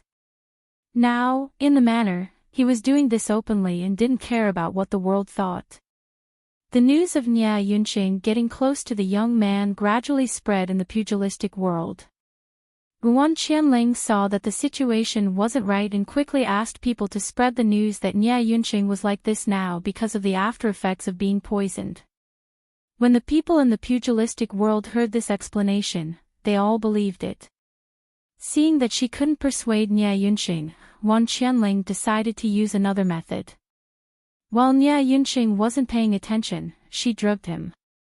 After drugging Nie Yunxing, she took Nie Yunxing and the 2 treasure maps to the outside of Elixir Valley. Yunxing, I hope you don't blame me. I'm doing this for your own good, Wan Qianling said firmly. Even if it goes against the pugilistic world, as long as you can go back to the past, I'll save you even if the whole pugilistic world wants to kill me. Then, Wan Qianling got off the carriage with the 2 treasure maps and called the people inside at the entrance of Elixir Valley. Not long after, a person came out. Wan Qianling told them the purpose of her visit. She claimed that as long as they helped save Nie Yunxing, she would give the 2 treasure maps to the Spirit Potion Valley. Treasure map. Wan Qianling took out the treasure map and showed it to him. The Spirit Potion Valley had a good reputation. Wan Qianling wasn't worried because she had never heard of anyone stealing treasures. Unexpectedly, the man looked at it and shook his head. Do you have anything else? The Spirit Potion Valley doesn't need this treasure map. Wan Qianling was dumbfounded. She repeatedly explained the preciousness of this treasure map, but that person was very impatient. Seeing that she really could not take out anyone else, he turned around and disappeared into the clouds. Wan Qianling looked at the clouds in a daze. Suddenly, a cold wind came from behind her. Then, the treasure map in her hand was taken away. She wanted to snatch it back, but it was too late. Ling He, you actually drugged me. You're too willful. Wan Qianling turned around and saw Nie Yunxing speaking softly. His demeanor was becoming more and more like a woman. For a moment, she did not know where the sadness came from. She broke down and cried. Yunxing, how did you become like this? I just wanted you to go back to the past. Brother Yunxing, aren't you well now? A young man walked to Nie Yunxing. Brother Yunxing, people everywhere are waiting for you to go treasure hunting together. Let's go. Wan Qianling had tears in her eyes. She blankly looked at the direction where Nie Yunxing and the young man had disappeared. She didn't know what to say. Chapter 39:54. Everyone in Jianghu had heard about Nie Yunxing's intimate behavior with the young man. At first, they didn't pay much attention to it. However, when they saw Nie Yunxing's behavior on the way, they were shocked. On the way to the treasure, Nie Yunxing was like a daughter wearing a man's belt. She even exchanged flirtatious glances with the young men next to her. Especially when she saw a slightly handsome man in Jianghu, she would stare at him with a very special gaze. Anyone who was looked at by that gaze would feel disgusted. Even though they knew in their hearts that Nia Yunqing's behavior might be the after-effects of being poisoned, they still couldn't accept it. Everyone made up their minds that after the treasure was divided, they would have less contact with Nia Yunqing in the future. Ruan Qianling didn't follow them to the treasure hunt. Nia Yunqing and the others were too fast, and they were all Jianghu people. To be honest, without any martial arts, she didn't dare to follow them at all. In the past, Ruan Qianling, who could beat her opponents until they were looking for their teeth on the ground with a piece of red silk and was called the Witch of the Falling Flower Palace, had now timidly stepped onto the path of Jianghu. She was scared. Previously, when she took Nia Yunqing from the mountain villa to the Spirit Medicine Valley, the journey was long and took several days. Along the way, they met many people. There were new faces and familiar faces. Often, when she met those familiar faces, she was very unfamiliar with their gazes. Especially after she left, she heard them whispering to each other. Although she had lost her martial arts, her eyes and ears were still very smart. Those people said, if it weren't for Nia Yunqing's face, I would really want to argue with her about the past. It's also because Nia Yunqing is generous and willing to share the treasure with us. Otherwise, I would definitely settle the past with her. I heard that her meridians are broken. No wonder after Nia he was eliminated, she didn't come out to be arrogant. She knows how much she's worth and doesn't dare to come out. As long as she obediently stays in the Drifting Cloud Mountain Villa to take care of her husband and children and doesn't come out to cause trouble, for the sake of the Drifting Cloud Mountain Villa and Nia Yunqing, we won't take the initiative to look for trouble. Although they didn't talk much, most of the discussion revolved around the mountain villa, Nia Yunqing, and the treasure trove.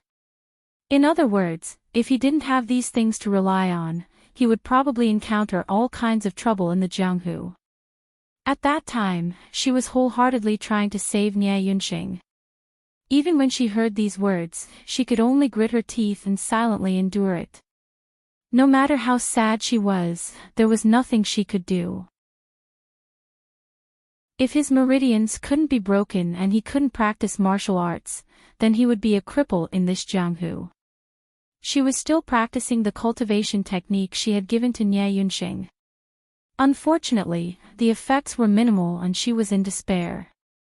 Ruan Qianling sat in a carriage marked with the words, Drifting Cloud Manor.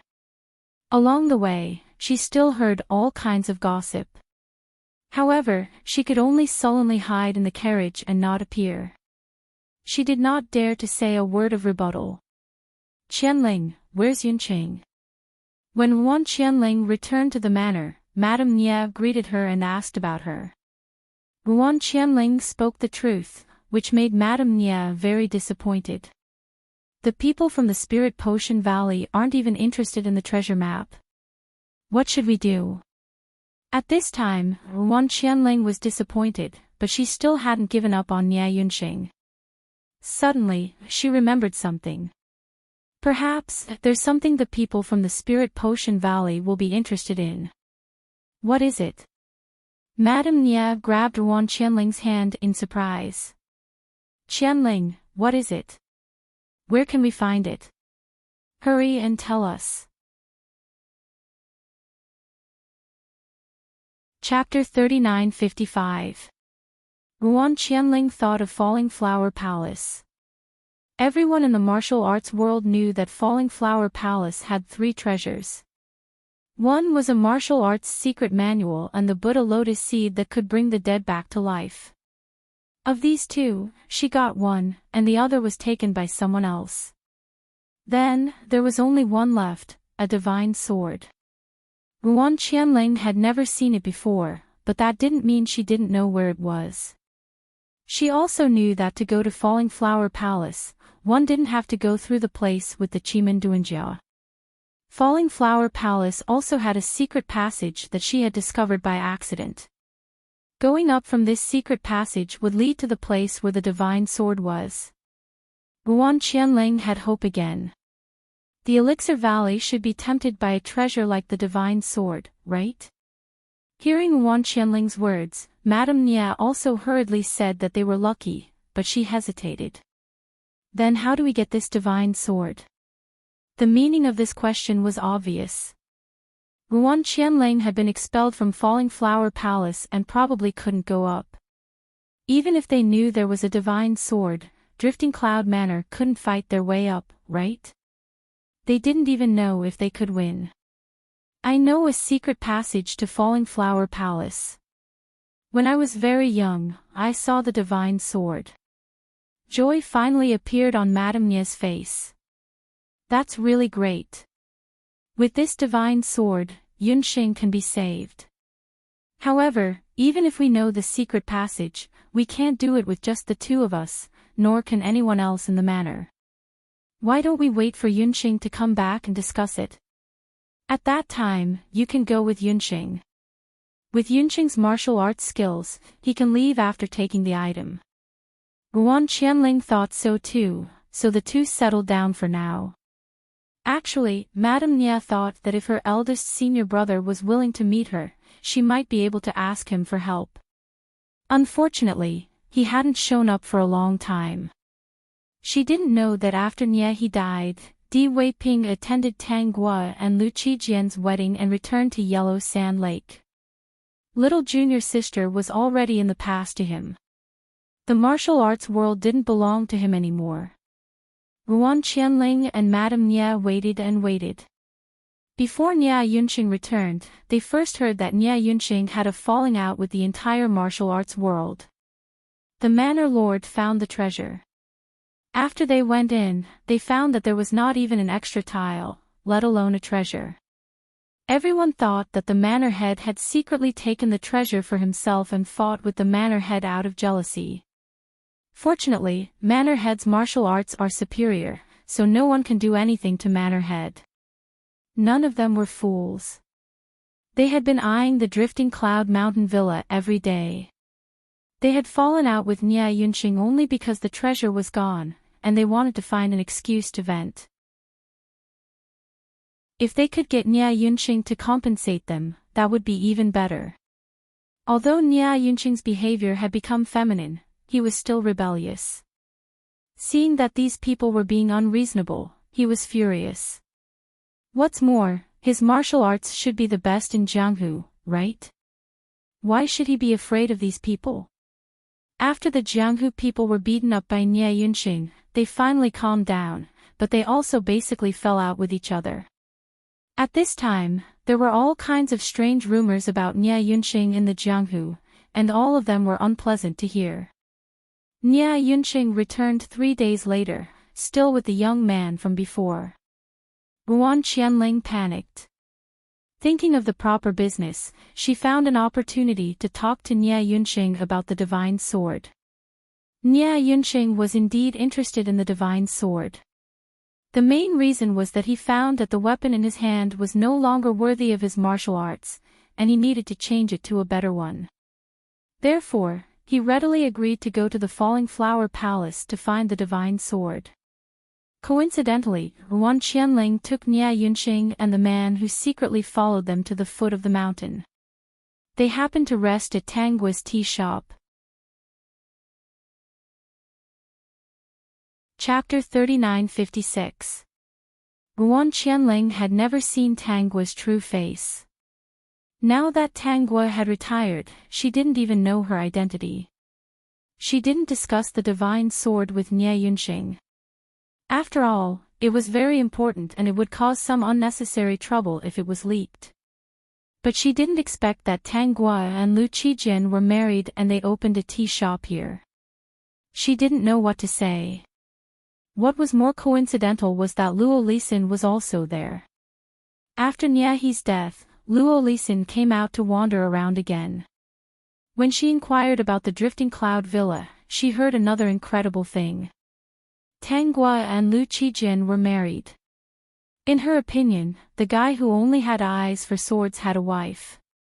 She hurried over to see the situation. Even if she had no interest in Lu Qijian, it didn't prevent her from coming over to see what was strange. However, she didn't see anything strange. Instead, she saw that Lu Qijin had become a big dog that only listened to Tanguo.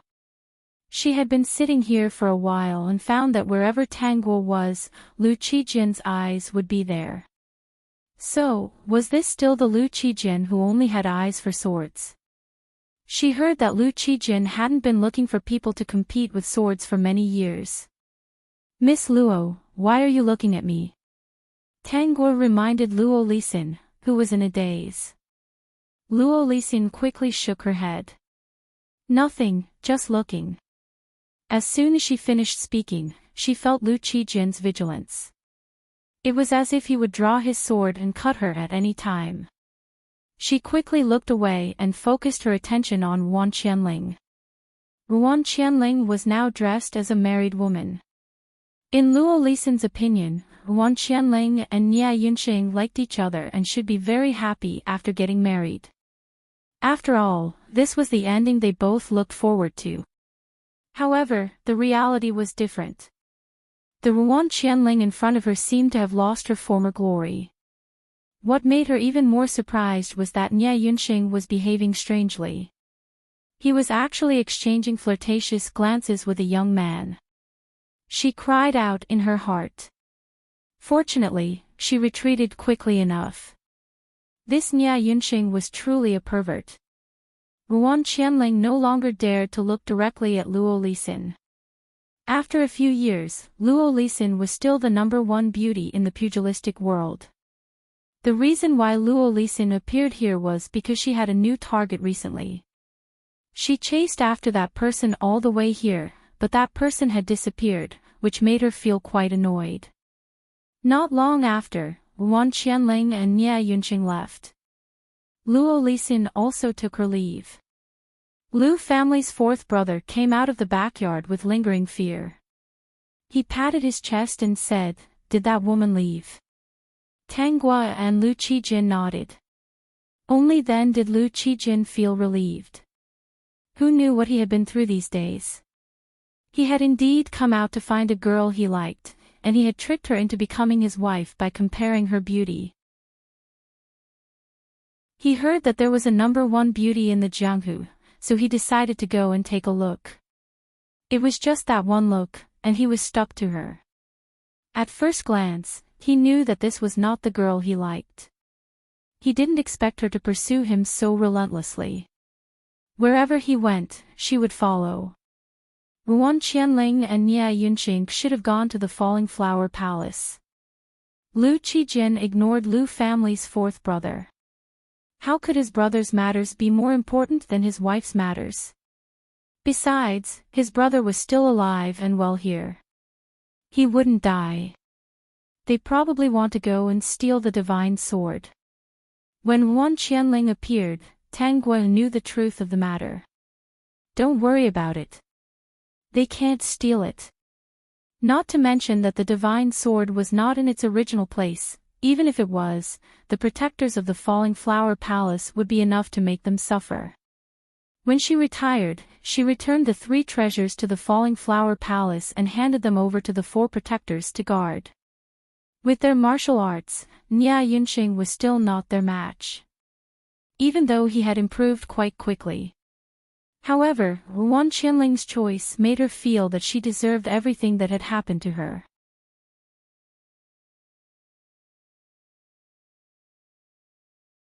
Chapter 3957. As long as we pass through this secret passage, we can go to the place where the divine sword is. This secret passage wasn't easy to walk. The mountain path was rugged and narrow. If they weren't careful, they could fall off the cliff. She looked down and could only see the white fog slowly rising. She couldn't see the bottom of the cliff at all. She couldn't help but feel a little scared. In the past, her martial arts were high. When she walked this path, she didn't think it was scary and walked easily. Now, her meridians were broken and her martial arts were crippled. She couldn't even walk properly. She had to be careful. Nia Yunxing walked in front of her. He didn't even think about helping her. Wan Qianling brainwashed herself that it was because Nia Yunxing was sick. When Nia Yunqing recovered, they would go back to how they were before. That poison was really powerful. It actually changed Nia Yunqing into a different person. Ruan Qianling looked at the familiar path and sighed. She hoped that the people of the Spirit Potion Valley would be tempted by the divine sword and cure the disease. When the time came, she would ask Yunqing to drive away that strange man. Seeing him every day really made her uncomfortable. After an hour, they arrived at the pool where the divine sword was kept. Ruan Qianling had accidentally come here before and tried to pull out the divine sword. Just like the legend said, she couldn't pull it out. This time, she came here with great confidence. She hoped that Nia Yunqing could take the divine sword away. What's the divine sword you're talking about? Nia Yunqing stared at the vertical sword in the pool. His eyes showed some interest. The man beside him was the same. He even laughed.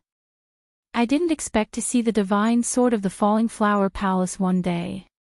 It said that ordinary people can't pull out the divine sword. I don't know if it's true or not. The young man's face was full of interest. He didn't move. Instead, he called out to Nia Yunqing. Brother Nia, quickly try it. Ruan Qianling didn't expect that Nia Yunqing would say, since Brother Su is interested, why don't you try? What if you're the destined person for the divine sword? This. The man's surname Su hesitated. This isn't good, is it? As he spoke, he couldn't help but look in Ruan Qianling's direction. Ruan Qianling's expression turned ugly as she hurriedly said, Yunqing, quickly try and see if you can pull out the divine sword. It won't be good if you attract the attention of the people from Falling Flower Palace. Brother Su, hurry up and try. If you can't pull it out, I'll try again. Nia Yunqing didn't seem to see Ruan Qianling's embarrassed expression. His eyes were full of the man's surname Su. Then. I won't stand on ceremony. Ruan Qianling could not stop it. She felt very upset. He only hoped in his heart that the divine sword would not be pulled out by that man's surname Su. The divine sword was the treasure of the Falling Flower Palace. It shouldn't be something that any random person could obtain, right? The man's surname Su jumped to the center of the pool and stopped on a wooden stake, sizing up the rusty sword in front of him. He didn't doubt that this sword was a fake at all. There were many treasures out there, but they all had ordinary appearances. Only when they met a fated person would they reveal their true colors. He took a deep breath, grabbed the sword hilt with both hands, and pulled it up with all his might. The man's surname Su had originally thought that he wouldn't be able to pull it out, or that he would need a lot of strength. But when he felt that he could easily pull it out, he was a bit stunned. Because he used too much strength, he fell backwards. Nia Yunqing hurriedly jumped over and placed his palm on his back. By this time, the man's surname Su had already steadied himself. They didn't notice Ruan Qianling's pale face at all. They were all looking at the man's surname Su's hands. He was holding a broken sword with both hands. Chapter 39:58. They looked at the position where the divine sword had been placed. There was still half of the sword stuck inside. For a moment, the air was quiet. The divine sword is broken, Su said uncertainly. Nia Yunqing frowned. Since it's a divine sword, how can it be broken? At this point, they looked at Ruan Qianling at the same time. Ruan Qianling was angered by their questioning gazes. She wanted to refute something, but she didn't know what to say. It seems that this trip was in vain. Su sighed. Let's go out. If we delay any longer, I'm afraid that we will attract the attention of the Falling Flower Palace. Just as he finished speaking, there was a rumbling sound around them. It turned out that countless stones had fallen from the direction they came from, blocking the road. Not good, let's go. Nya Yunxing shouted. Without thinking, he grabbed the man's surnamed Su's wrist and pulled him to the door. Unfortunately, they had just arrived when all the gaps were blocked. It's blocked. We have to use internal energy to split it open.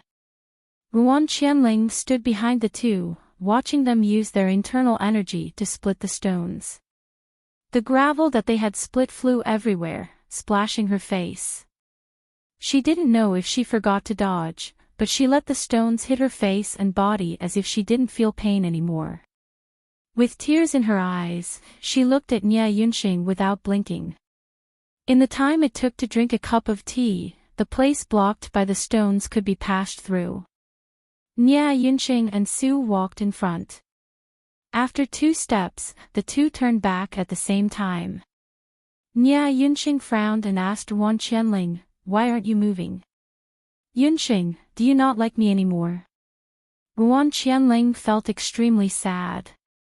She had always been on guard against the women who admired Nya Yunxing, thinking that if those women backed off, Nya Yunxing would be hers. How could she have thought that one day Nya Yunxing would be close to a man? "Why are you thinking so much? Let's go." Nya Yunxing obviously didn't want to answer this question. He was actually very conflicted. He didn't know what was wrong with him. He should have liked Ruan Qianling. Why did he want to get close to a man now? He had resisted before, but it seemed to be useless. As long as he met an outstanding young man, he would not be able to control himself. When Ruan Qianling suggested going to the Spirit Potion Valley for treatment, there were actually 2 voices in his heart. The first voice said that he was going to see a doctor. The other voice said that this was the real him. He was not sick. As his martial arts became stronger and stronger, he could no longer control himself. He believed that he must have been born in the wrong body and that his nature should be that of a girl. Ruan Qianling looked at him with sticky eyes, and he felt uncomfortable all over. On the other hand, Brother Su's interaction with him made him feel especially happy. Ruan Qianling didn't get an answer from Nya Yunxing, so she didn't ask again. She silently followed behind Nya Yunxing. When the two weren't paying attention, her cold eyes fell on the man's surnamed Su's back. The man's surnamed Su and Nya Yunxing were talking and laughing, not noticing this scene at all. When Ruan Qianling and the others came down, they rested for a while in Tanggua's tea shop. After a few sips of tea, they left. At this point, the Jianghu seemed to have calmed down. Nya Yunxing didn't like to wander around the Jianghu now. His martial arts were strong, but he didn't know how strong he was. Chapter 39-59. Right now, he didn't want to wander the pugilistic world at all. Instead, he liked to be with Su every day. Ruan Qianling hadn't bothered him for a long time, which made him sigh in relief. Madame Nya saw that she couldn't stop this, so she could only give up and stay in the house. There were many new talents in the pugilistic world, but the #1 beauty was still Luo Lisin. It was said that these new talents had all been pursued by Luo Lisin. Especially the 4 great young masters of the pugilistic world. They were almost touched by Luo Lisin's little hand. The 4 great young masters were the 4 brothers of the Lu family. It was just that these people were either skilled in martial arts or were unparalleled in medicine. Most importantly, they were good-looking and attracted Luo Lisin's attention. Seeing that there was a new dispute in the pugilistic world, something happened in the quiet drifting cloud villa. "Brother Su, how are you?" Nya Yunxing looked at Su, who was covered in blood, and his heart ached. He slapped Ruan Qianling twice but didn't kill her directly. Perhaps it was the only restraint he had in his heart. That voice told him that he couldn't kill Ruan Qianling. The reason he slapped Ruan Qianling was because another voice said that Ruan Qianling deserved to die for harming Brother Su, whom he cared about. Ruan Qianling didn't escape. She thought she would die, but Nia Yunxing actually didn't kill her. Her desperate heart gave birth to some hope. Could it be that Nia Yunxing still had her in his heart? She didn't do anything. She just spent a few years immersing herself in it and found an opportunity to drug Su and break his meridians. She didn't show any mercy. She really had enough. She was like a cripple in front of them. Brother Nya, I'm fine. Su's face was gloomy. My meridians are broken. I may not be able to practice martial arts. It's okay. I can protect you. Nia Yunxing didn't even think about it. Ruan Qianling was so angry that she almost spat out blood. This promise. How laughable. Wasn't that what Nia Yunxing had said to her before? Laughable, truly laughable.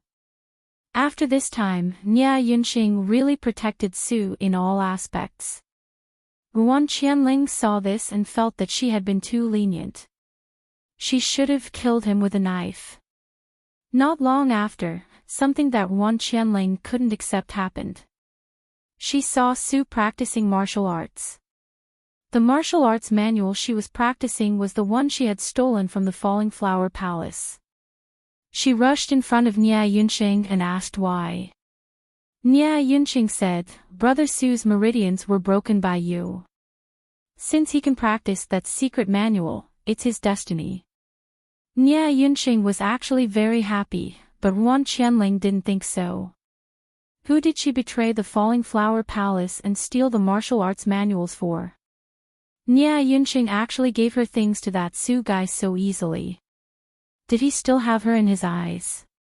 Ruan Qianling regretted it.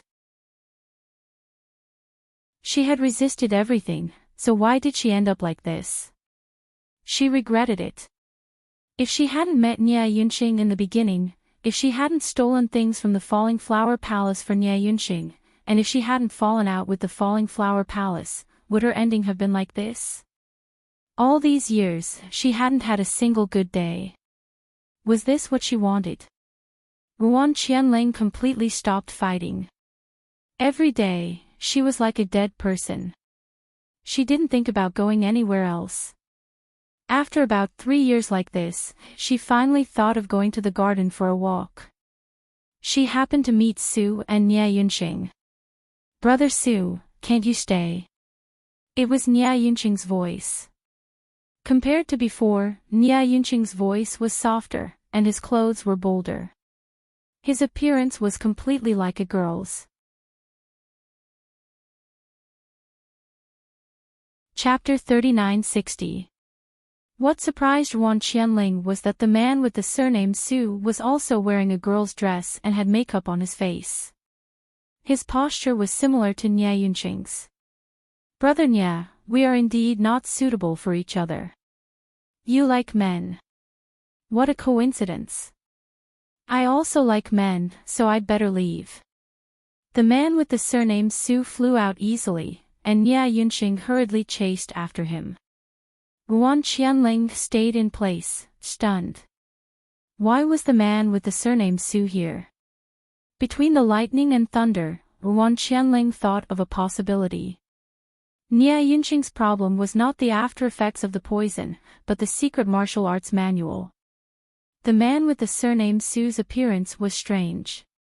Could it be that he came for the secret martial arts manual? But he didn't expect that there was a problem with the manual. Ruan Qianling laughed out loud.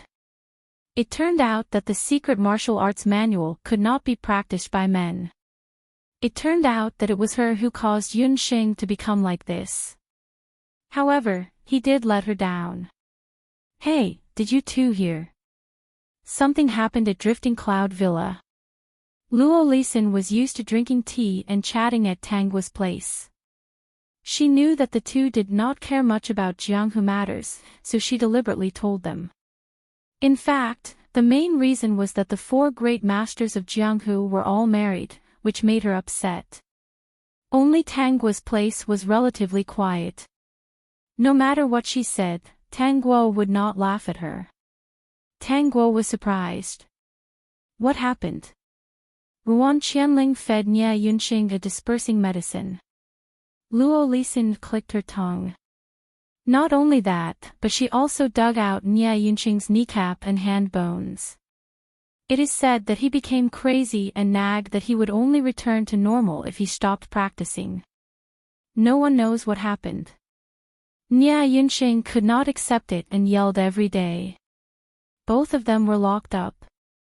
Tang Guo silently guessed that Ruan Qianling must have known that Nia Yunxing's change was due to that manual, so she chose to do that.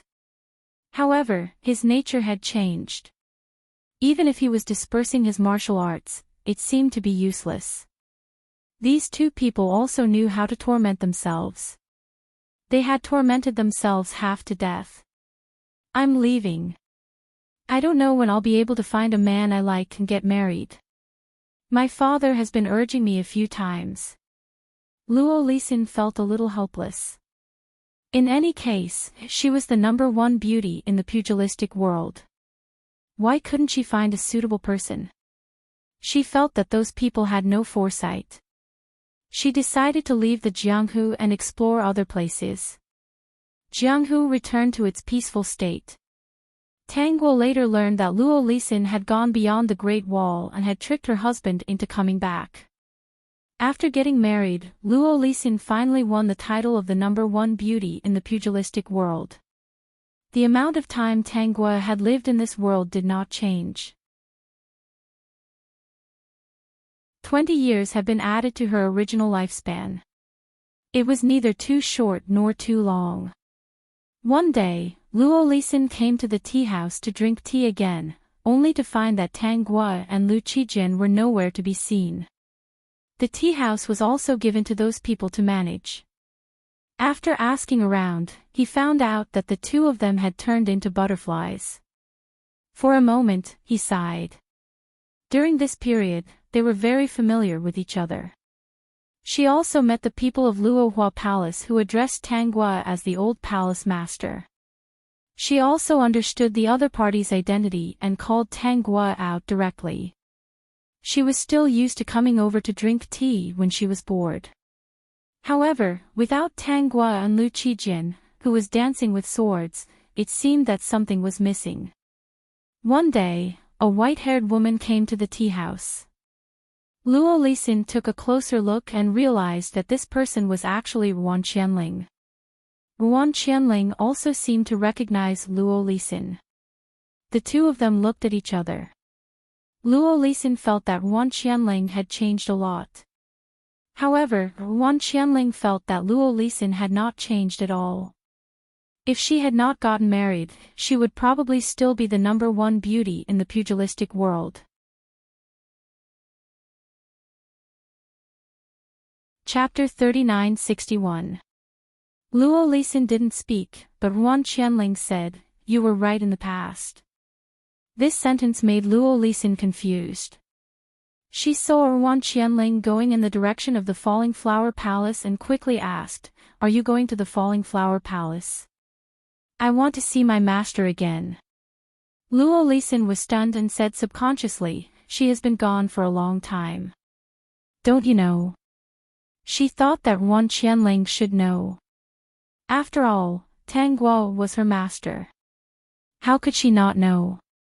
Ruan Qianling suddenly turned back. Master is skilled in martial arts. How could it be? The world is unpredictable. She is only a little older than me. I didn't expect to die so early. Lu Qijin, that blockhead, was romantic for once. He actually went with her.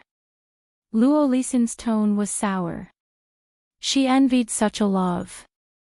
"Wife, if you want, when you die in the future, you can also take me into the coffin to be buried with you."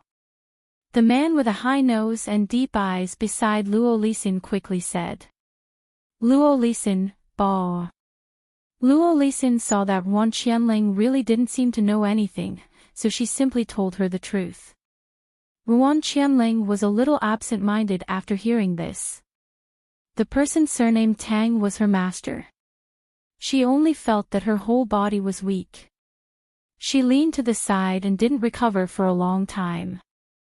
Luo Lisin saw that she was crying and handed her handkerchief. Wipe your tears. He's gone. It's useless even if you understand many things. Look at your white hair. You're so energetic. I'm afraid you won't live for many years. Go back and eat well for a few years. Luo Lisin's husband was speechless. Was this comforting? Yuan Qianling stayed there for a long time and left, leaving Luo Lisin with a desolate back. Does my husband think that my words were harsh? Luo Lisin said. She used to be confused. Now that she regrets it, it is only because she is not living well. If everything she resisted led to a better life, then she will never regret it. Do you understand? Luo Lisin saw that the man was deep in thought and snorted coldly. How dare you look at me with doubt? Wife is right. I was wrong. Since you know you're wrong, then hurry up and tell me what you're hiding from me. Yes, Luo Lisin knew that her husband was hiding something from her. The man said hesitantly, wait until I leave this world, or when my wife leaves this world, then I'll tell you. How about that? Forget it. Miss Tang said that since the person I care about is unwilling to tell me a secret, then I might as well not ask. All right, you must tell me when the day comes. Many years later, Luo Lisin's life came to an end. She grabbed her husband's hand and said through gritted teeth, old thing, hurry up and tell me. Don't let me die with regrets. After she finished speaking, Luo Lisin saw that the other party hesitated for a moment before she whispered the secret that she had wanted to know for the rest of her life. In fact, her vision was gradually becoming blurry and she was about to fall into darkness. Her hearing wasn't as sharp as before, but she still heard what the other party said. Wife, the reason why I used all kinds of excuses to stop you from eating the steamed buns you mentioned before was because they were human meat buns. Miss Tang suggested that I keep this a secret. Luo Lisin, this time, I really can't die in peace. No wonder, everyone was acting strangely back then. It was her. The group of planes. Empress Dowager Qin, hello, everyone. Empress Dowager Qin had been observing the strange group interface in her mind for half a month. At first, she was on guard, then she was curious, and now she couldn't help but appear. Chapter 3962. There were many strange comments here that she had never heard of in her life. After half a month of exploration, she had temporarily figured out the people here. She was not a fool. She knew that she could quickly figure out these people's identities because they did it on purpose. They didn't seem to have any ill intentions. They just wanted to make friends with her. If she wanted to speak in the group, she only needed to use her consciousness to control the strange group interface in her mind. During this time, they sent her many red packets. They said that they would not expire. She could click on them whenever she wanted. They also reminded her that if there was someone around her, she must not click on the red packet because the items inside would really appear beside her. This strange group had been in her mind for half a month and had no intention of disappearing. And she found that the people outside really didn't see anything. Those red packets accumulated in the red packet interface. She almost used them many times, but her strong control stopped her. Seeing the people in the group chat for half a month, Empress Dowager Qin felt that there shouldn't be any danger. Anyway, her current appearance was similar to that of the living dead. She really didn't want to give up if she didn't figure out this thing that suddenly appeared. Therefore, she finally decided to show up. Ziyun, Empress Dowager Qin spoke. Qi Shao, I saw it. Everyone come out. Empress Dowager Qin has appeared. Margaret, Empress Dowager Qin, hello. You finally spoke. Shengguan Yonggu, Empress Dowager Qin, do you finally believe that we have no ill intentions? Margaret, the others probably have their own things. The school beauty is currently in the new world, so she probably didn't see it. Empress Dowager Chin, let's get to know each other. My name is Margaret. I am a powerful dark magician and wizard. I come from a magical world that was targeted by the god of creation. Harold, I also come from a magical world. I think I was cursed by the god of creation. I am in the same world as Alan. We are sworn enemies. By the way, my name is Harold. Nice to meet you, Empress Dowager Chin. What a pity. Alan took his students to experience a few days ago. He shouldn't have time to come to the group. Ha, nice to meet you. Empress Dowager Chin actually knew them. Every time they spoke, they would show their identity or name. She also saw that her name was Empress Dowager Chin. They had been discussing in the group for half a month. She could recognize who they were with her eyes closed. These people all had different appearances. Their skin color and hair color were not something she had seen before. If it wasn't for the fact that she had seen a lot in the past, she would have really thought that they were monsters. There had been foreign officials who had come to her country before. Those people had blonde hair and blue eyes, so she was not surprised by this. Empress Dowager Chin, everyone, where is this place? Why is there such a thing in my mind? Chi Shao, this is a plane group. We come from different planes. Empress Dowager Chin being able to come here is fate, we will be friends from now on. Ziyun, according to the rules, the people who can come to this group are basically cannon fodder in the small world. Even if they used to have unlimited glory, they will have a miserable ending later on. Anyway, none of them have good endings. Margaret, I don't know when I'll be able to go from being so glorious to being so down and out. When that day comes, the school bell will definitely come to save me, right? Oh great Creator, I, Marguerite, wish to experience all the sufferings of this world. Empress Dowager Chin fell into silence. She was indeed a bit pitiful right now. Was this the reason why this strange group appeared in her mind? Why was Marguerite so happy? Since there was no danger, she decided to learn more about it. Chapter 3963. Sister Gua, are you ready? It's your turn in 10 minutes. How's your preparation going? Tang Guo opened her eyes and heard this hurried and cautious voice. She was facing a somewhat gorgeous mirror. Tang Guo opened her eyes and looked at the mirror. In the mirror, there was a woman who was dressed very beautifully. However, she wasn't dressed in ancient or modern clothes. She gave off a sense of age. However, in an instant, she figured out what era she was in based on her appearance. Through the mirror, she saw the anxious little girl beside her. The little girl was dressed very plainly and had 2 braids. She looked very delicate. It was like a frightened rabbit. It was as if this body was originally a very fierce person, which was why it was so frightening. How much longer? From the little girl's tone, she could tell that the original owner wasn't a simple person. Tang Guo asked calmly. The little girl didn't seem to suspect anything. She quickly said, there were 10 minutes just now. There should be 9 minutes left now. Wake me up in 5 minutes. Tang Guo didn't care about the little girl's wide eyes and stomping her feet. She leaned back in the chair and closed her eyes. The little girl wanted to call out to Tang Guo again, but she was pulled back by the woman who previously did Tang Guo's makeup. Sister Gua has been performing so much recently. She must be tired. It's not time yet, right? Xiao Tao, you really don't know how to read the situation. Look at the time. Wake Sister Gua up in 5 minutes. Moreover, with Sister Gua's status in Xianless, the guests are all lining up to listen to the song. They're willing to wait for 2 minutes.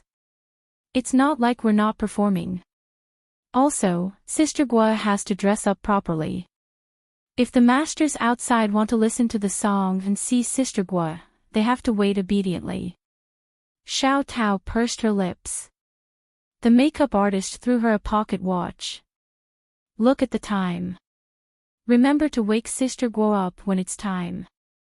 Xiao Tao obediently took the pocket watch and sat down on the chair by the door. She anxiously stared at the hands of the pocket watch. Today, the people listening to the song at Xianles were all important people. If it was delayed, would there be trouble? Tang Guo was already accepting the memory. She had analyzed many things from the words of the servant girl Xiao Tao. If she didn't accept the memories immediately, she really didn't know what to do next. Receiving memories was actually very fast. 5 minutes was more than enough. This body of hers was not of noble birth and was only the daughter of an ordinary family. There were quite a lot of members in his family. He had parents, an elder brother, 2 younger brothers, and a younger sister. His father, Tang Chuanxiang, was a gambling addict. He only spent money and did not earn money. He was also in debt, and people often came to him to collect debts. His mother, Wu Feng, was also an ordinary woman. She didn't have much ability. In order to make a living, she often took on some needlework and helped people wash clothes. He was less than 40 years old, but he looked like he was almost 60. What Wu Feng envied the most was scholars. They were more rigid and disciplined. She hoped that her children were all scholars. She didn't want her children to be rich and powerful. She only wanted her children to be upright and upright. Therefore, a singer like the original owner was very cold to Wu Feng. Ever since the original owner became a singer, she had never lived at home. His relationship with his family was rather distant. However, every time she received her salary, she would bring a large sum of money home and give it to Wu Feng.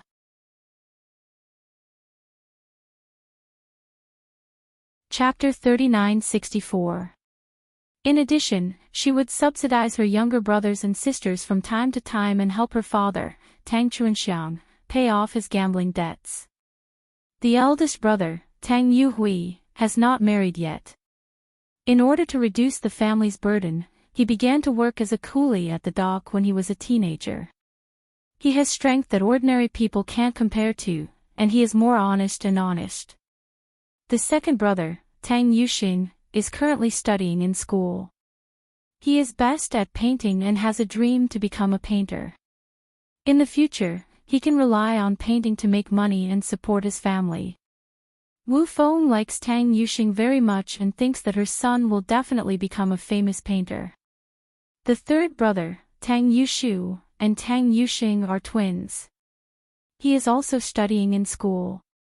He is a bookworm and is good at writing articles. He often writes some articles and is selected to be published in newspapers. He can make a little money, but it is not much. The youngest sister, Tang Si, is still studying. She is a standard artistic young woman. What she yearned for the most was free love.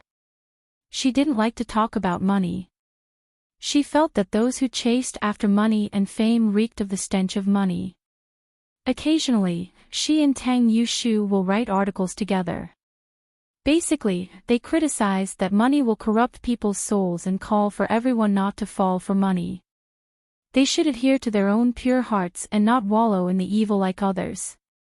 Their motto is freedom, equality, and nobility. Family Tang is not well off. This is a chaotic era. Ordinary people live a tight life, not to mention a gambler in the family. The original owner's father, Tang Chuanxiang, is a gambling addict. When they were young, Wu Feng often quarreled with him. Women in this era still have very old ideas in their bones. They can't do without a man in the family. Even if the man is a gambling addict, since they are married, they have to accept their fate. Endure for a while and wait for the children to grow up and become successful. Then, the bitterness would be over and the sweetness would begin. Since the original owner was sensible, people often came to the house to ask for money. Therefore, even if Wu Feng wants to send her and her brother, Tang Yuhui, to school, she can't afford the tuition and books. On her birthday, she wanted a floral dress, but the family can't afford it. It was the eldest brother, Tang Yuhui, who wanted to work at the dock and earn some money to buy her a floral dress. Because of this floral dress, the eldest brother was beaten by Tang Chuanxiang and said that he spent money recklessly. He said that it is a waste of money for a young girl to buy a floral dress. Can't they just use their worn clothes and mend them? Floral dresses were small and expensive, so they couldn't be worn after a few years. Later, the eldest brother, Tang Yuhui, went to the docks to work as a coolie to support the family and make their lives better. The original owner's heart ached for her elder brother. He was so young, yet he had to do such tiring work. Every time he went to deliver food, his eyes would be red. In her heart, she also wanted to help her brother share some of the burden so that his life would be easier. Her brother and mother wouldn't have to work so hard. That year, the original owner was only 8 years old. After returning from delivering food to his elder brother, he passed by the gorgeous Xian Lucy and met a woman coming down from a rickshaw. The woman's wallet accidentally fell on the ground. She walked over quickly and helped the woman pick it up. She even wiped it carefully and handed it to the woman. The woman saw that she was efficient, smart, and clear-eyed, so she suggested that she help with some chores. In other words, she would help out with odd jobs, be this woman's servant girl, serve tea, and so on. At that time, the original owner had asked, "Do I get paid?" He didn't know if it was because this sentence was funny, but the woman was overjoyed.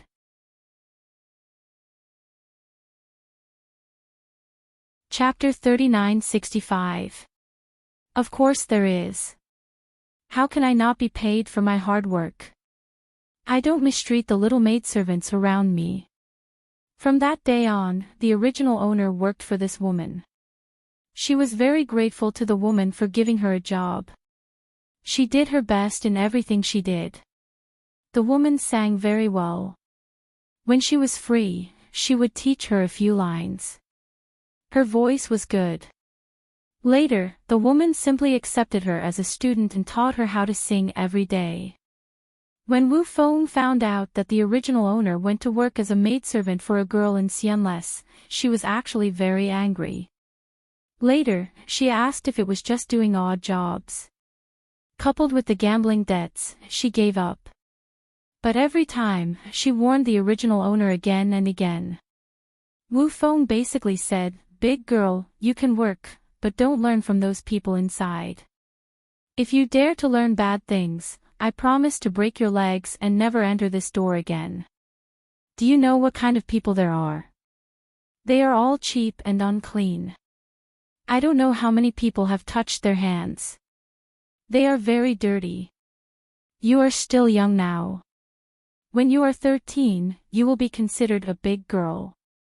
At that time, don't go to that place to work. Mother will ask someone to arrange a marriage for you.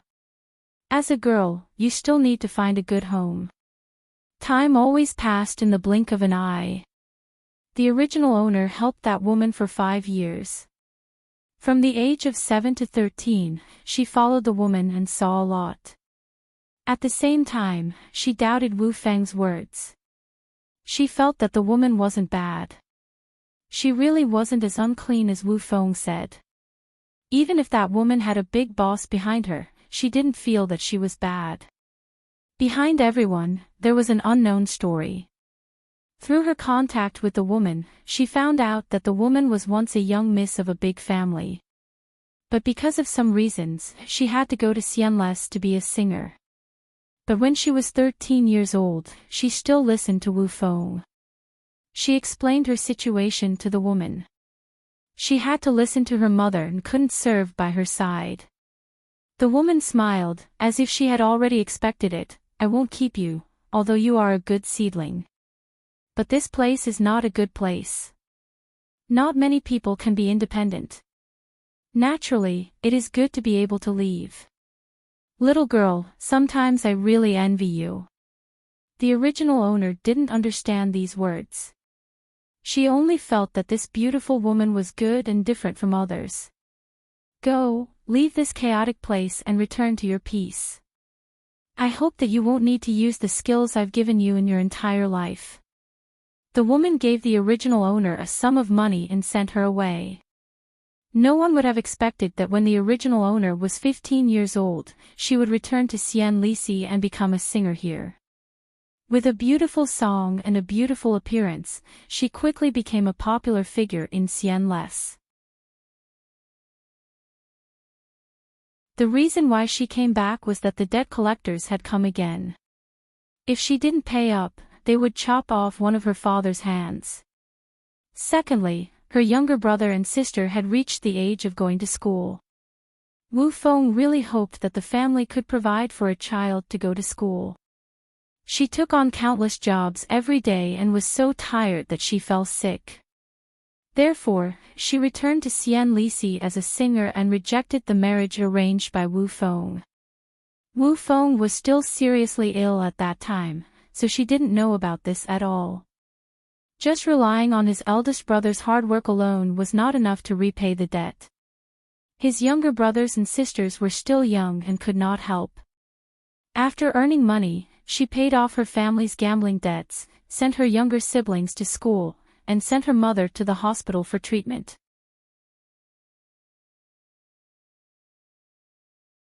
Chapter 3966. Part of the money was in advance, so she signed a 10-year contract with Enrich for this. In other words, she had to sing at Enrich for at least 10 years, or she would have to pay a large sum of money for breach of contract. She didn't think too much at that time, only thinking that this was the only way to solve her family's problems. It was worth mentioning that the woman who had taken her in as a student a year ago was no longer in Enrich. Later, her status became higher and higher, and she even asked people to inquire about that woman's whereabouts. Even the boss of Enrich didn't know the situation. The only thing she knew was that that woman used a large sum of money to redeem her freedom.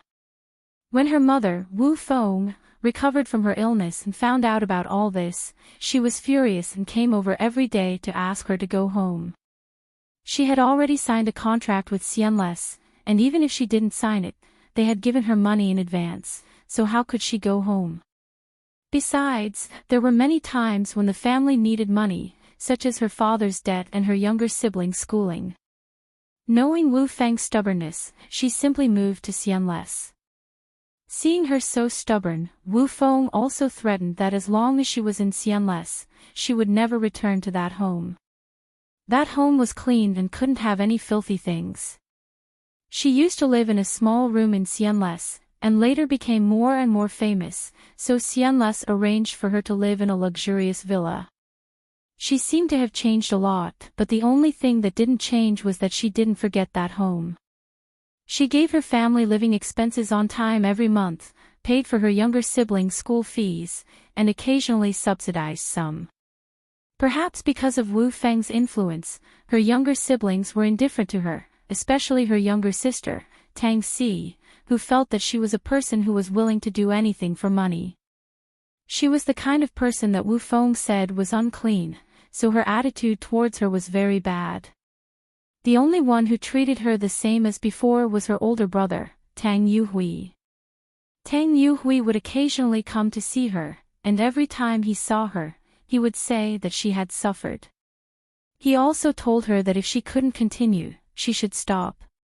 He also said that he was already working for the big boss, and when he became successful in the future, he would help her redeem her freedom and find a good marriage for her, so that she could marry grandly. Because of this, her older brother never married, as he felt that he still had many things to do and couldn't delay a good girl. Unfortunately, her older brother died in an accident. After her elder brother died, no one in the family spoke up for her. Her family even thought that she was the one who killed her elder brother. Wu Feng said, "If it weren't for you, would boss run around with boss and encounter an accident in the end? Every day, the heavens are nagging that you must earn a lot of money and let you leave Zion Lisi. If he didn't care about you, then today's matter wouldn't have happened. The gambler's father, Tang Chuanxiang, also pointed at her nose and scolded, "You are a jinx." Her two younger brothers were very silent. They didn't say anything to blame her, but from their attitude, it was clear that they did blame her. Tang Si was more agitated and scolded her directly. "Your soul has been corrupted by money. It's all because of you. If it weren't for you, Big Brother wouldn't have worked so hard and had an accident." Perhaps she really felt that it was all her fault. She felt very guilty and wanted to take good care of this family. Later on, his younger sister, Tang Si, fell in love with a poor brat who fought. She even said something like free love, a prodigal son turning over a new leaf, and she had to be with the other party. Of course, Wu Feng didn't agree. She felt that her daughter was a university student after all, and her future partner should be someone with knowledge. No matter what, it couldn't be a poor brat who only knew how to fight and cause trouble all day long, right?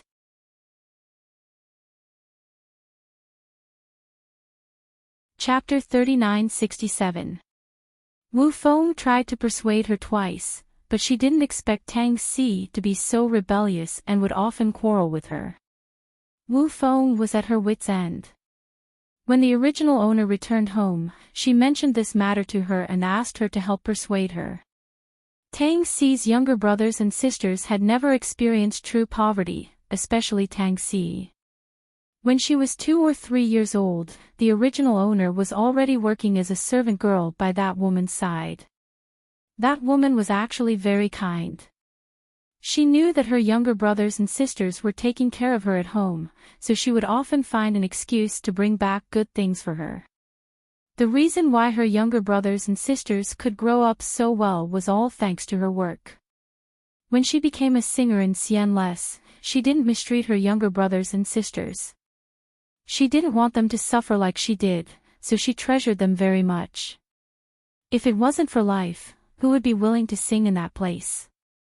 Even if they sang for a living, in the eyes of the world, they were still unclean. Tang Si fell in love with a poor boy who only knew how to fight. She didn't care about anyone's objections and wanted to be with him.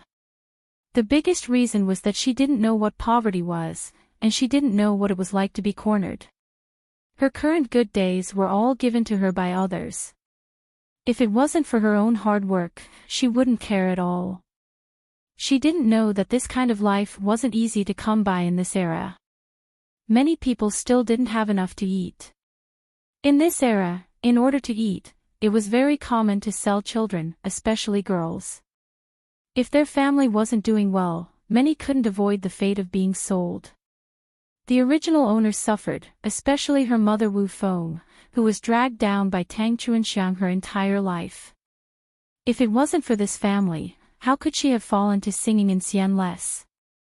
After hearing Wu Feng's words, she specially went to Tang Si's school to find her.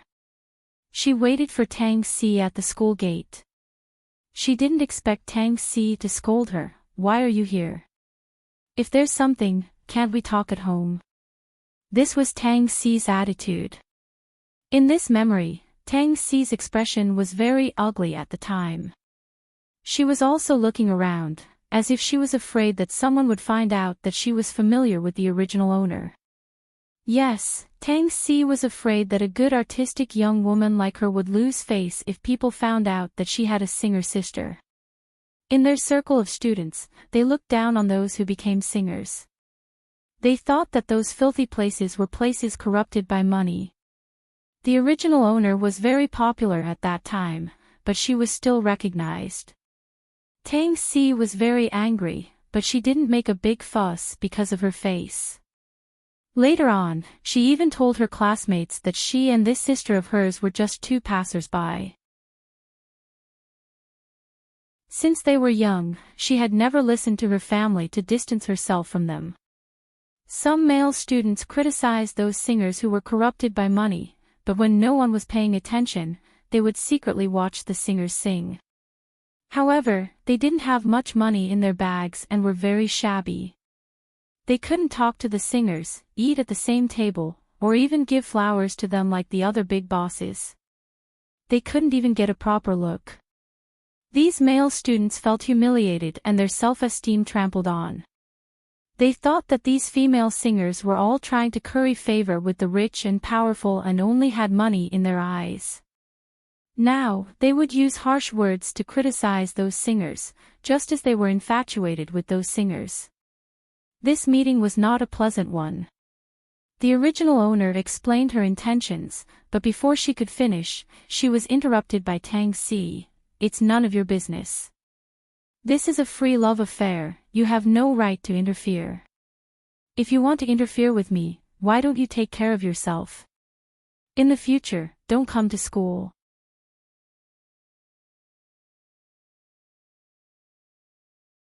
Chapter 3968. The original owner didn't dare to speak harshly. After all, the relationship between the two sisters was tense. Ever since her elder brother passed away, she felt more and more guilty towards this family and cherished them even more. She had the idea of saving money to redeem herself. However, the contract she signed with Xianla Si stated that the penalty would increase with her value. After saving enough money, she might not have much left after redeeming herself. Otherwise, she could only wait until the 10-year contract was up. There were still 5 years until that day. 5 years could change a lot of things. When the two sisters parted on bad terms, the original owner still gave Tang Si some money to buy what she liked. If there was anything she needed for her studies, she didn't need to save. Tang Si had an expression that said, "Even if you give me money, don't expect me to not care about anything. I'll listen to you. I'll never forget that my elder brother died because of you." In the end, she reluctantly accepted the money. Later, the original owner tried to persuade her a few more times, but it was to no avail. Tang Si and that poor boy called Zhou Guan loved each other fiercely, regardless of anyone's objections. Her free love and resistance to old ideas were praised by many students in the student circle. Some people even wrote articles praising their sincere love. Zhou Guan wasn't a simple poor boy. Tang Si didn't know at first that Zhou Guan's mother was a dancer in a nightclub.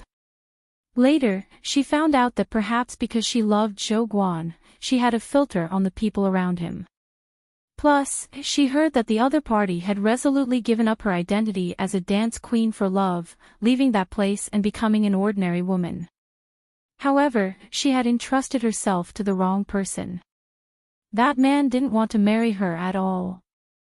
She didn't regret it and still worked hard to raise Zhou Guan. So, Zhou Guan was the illegitimate son of the big boss. In this era, it was normal for big families to have several wives. And when men talked about things, they would always go to those romantic places. It was common for them to meet women. Zhou Guan's appearance wasn't unexpected. Many of those women in those romantic places wanted to marry into a big family and become a concubine. It was better than being in the limelight every day. Thinking about it, Zhou Guan's mother wasn't as noble as Tang Si said. The only thing she didn't expect was that her big boss was just putting on a show and didn't intend to marry her. In the beginning, the Zhou family left Zhou Guan to fend for himself. They didn't care about him. The Zhou family didn't lack sons. Mrs. Zhou didn't allow illegitimate children to enter the family. During this period, Zhou Guan and Tang Si caused a lot of trouble, but most of it was settled by the original owner. In the beginning, it was because of their relationship. Later on, they had to pay for it. In the end, they even had to pay for it. The Tang family people thought that the original owner had completely fallen. Seeing that she often went to various places with the big boss and lived in the big boss house, they disliked her even more. They felt that having such a person in the family was a disgrace to them. When the original owner returned home, Wu Feng would pour a basin of water to wash her feet at the door, splashing her all over. Since then, the Tang family had never allowed her to step into the house. Wu Feng no longer recognized the original owner as her daughter, and her two younger brothers avoided the original owner. Tang Si revealed a look of disgust whenever she saw her. That's right, at this time, Tang Si had some ability. Finally, she no longer needed to spend the original owner's money. Looking at the money that the original owner gave her, she could finally take the money and throw it at the original owner's face. She said what she had always wanted to say, "I don't care about your dirty money. After what you've done, I don't have a sister like you. In the future, don't treat me as your sister. We're not the same kind of people." Wu Feng added, "I don't have a daughter like you."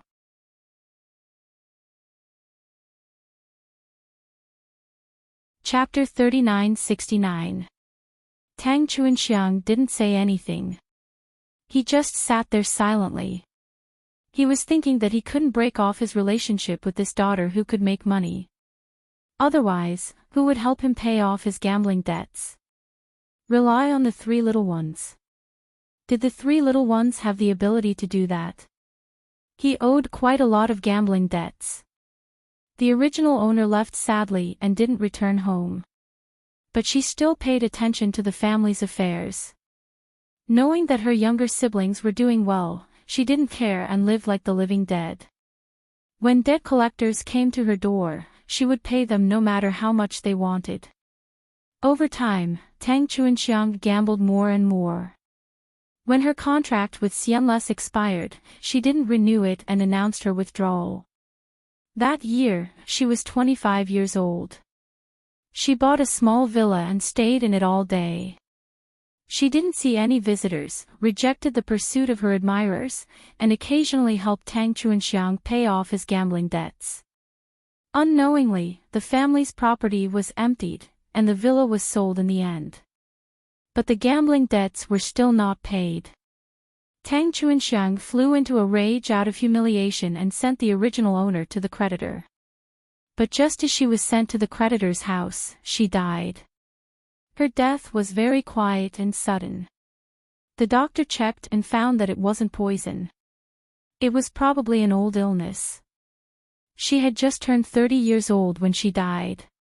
Seeing that Tang Chuanxiang couldn't pay, the creditor first broke his arms and went to trouble Tang Si and her siblings. At first, the siblings were at a disadvantage and almost lost their lives. Especially Tang Si, she almost lost her virginity. Later, Zhou Guan came to save them. Now, Zhou Guan was no longer that poor boy, but the legitimate young master of the Zhou family. How did Zhou Guan get promoted? That was to say that the two outstanding sons and one daughter of the Zhou family died in accidents. Old Master Zhou had already passed away. Old Madame Zhou was reminded that Zhou Guan was a descendant of the family and happily welcomed him back. At this time, Mrs. Zhou was too sad to do anything else. All the wealth of the huge Zhou family belonged to Zhou Guan. Zhou Guan was now young Master Zhou. It was easy for him to deal with small troubles. Later, after a series of setbacks, Zhou Guan and Tang Si finally got married. The original owner had long been forgotten. When people talked about her, they only knew that she lived in Enrich for 10 years. No one knew how bloody the story behind the glamour was. Perhaps in the eyes of the Tang family, she had brought this upon herself. Tang Chuanxiang, who had lost both of his arms, finally stopped gambling. Under the care of Wu Feng, he lived his life peacefully. The two brothers, Tang Yuxing and Tang Yushu, had also made some achievements in their fields. One of them became a slightly famous painter, while the other was very good at writing essays and was known as a great talent. Tang Si had her own love and became the young mistress of the Zhou family by accident. She was once praised for her relationship with Zhou Guan. Everyone said that it was because of her kindness that she was able to pick up a pearl. The ending was so harmonious and perfect. There seemed to be no problems at all. Miss Host, 5 minutes have passed. You should have finished reading the content. Also, Empress Dowager Qin has appeared in the group, but you probably don't have time to read it now. You have to perform on stage. Yes. Tang Guo responded. After receiving all the memories, she naturally knew what the next performance was. Singing was her forte. Moreover, she was quite familiar with the music in the original owner's head. After receiving the memory, it was basically her own. Sister Guo, 5 minutes have passed. The moment Tang Guo opened her eyes, the little girl from before came over with a pocket watch. She reminded her nervously, Sister Guo, it's time to go on stage. 3 to 4 minutes will pass very quickly. Tang Guo glanced at the little girl indifferently. She didn't argue with her. She just nodded slightly and stood up from her seat. You're tuning into the Dreamy Chapters YouTube channel. We're so grateful for your support, and don't forget to subscribe to join us on this incredible journey through captivating stories. Your generosity through donations truly makes a world of difference, as it's the primary source of revenue that allows me to expand and enhance this channel for you. Thank you from the bottom of my heart for being a part of this adventure.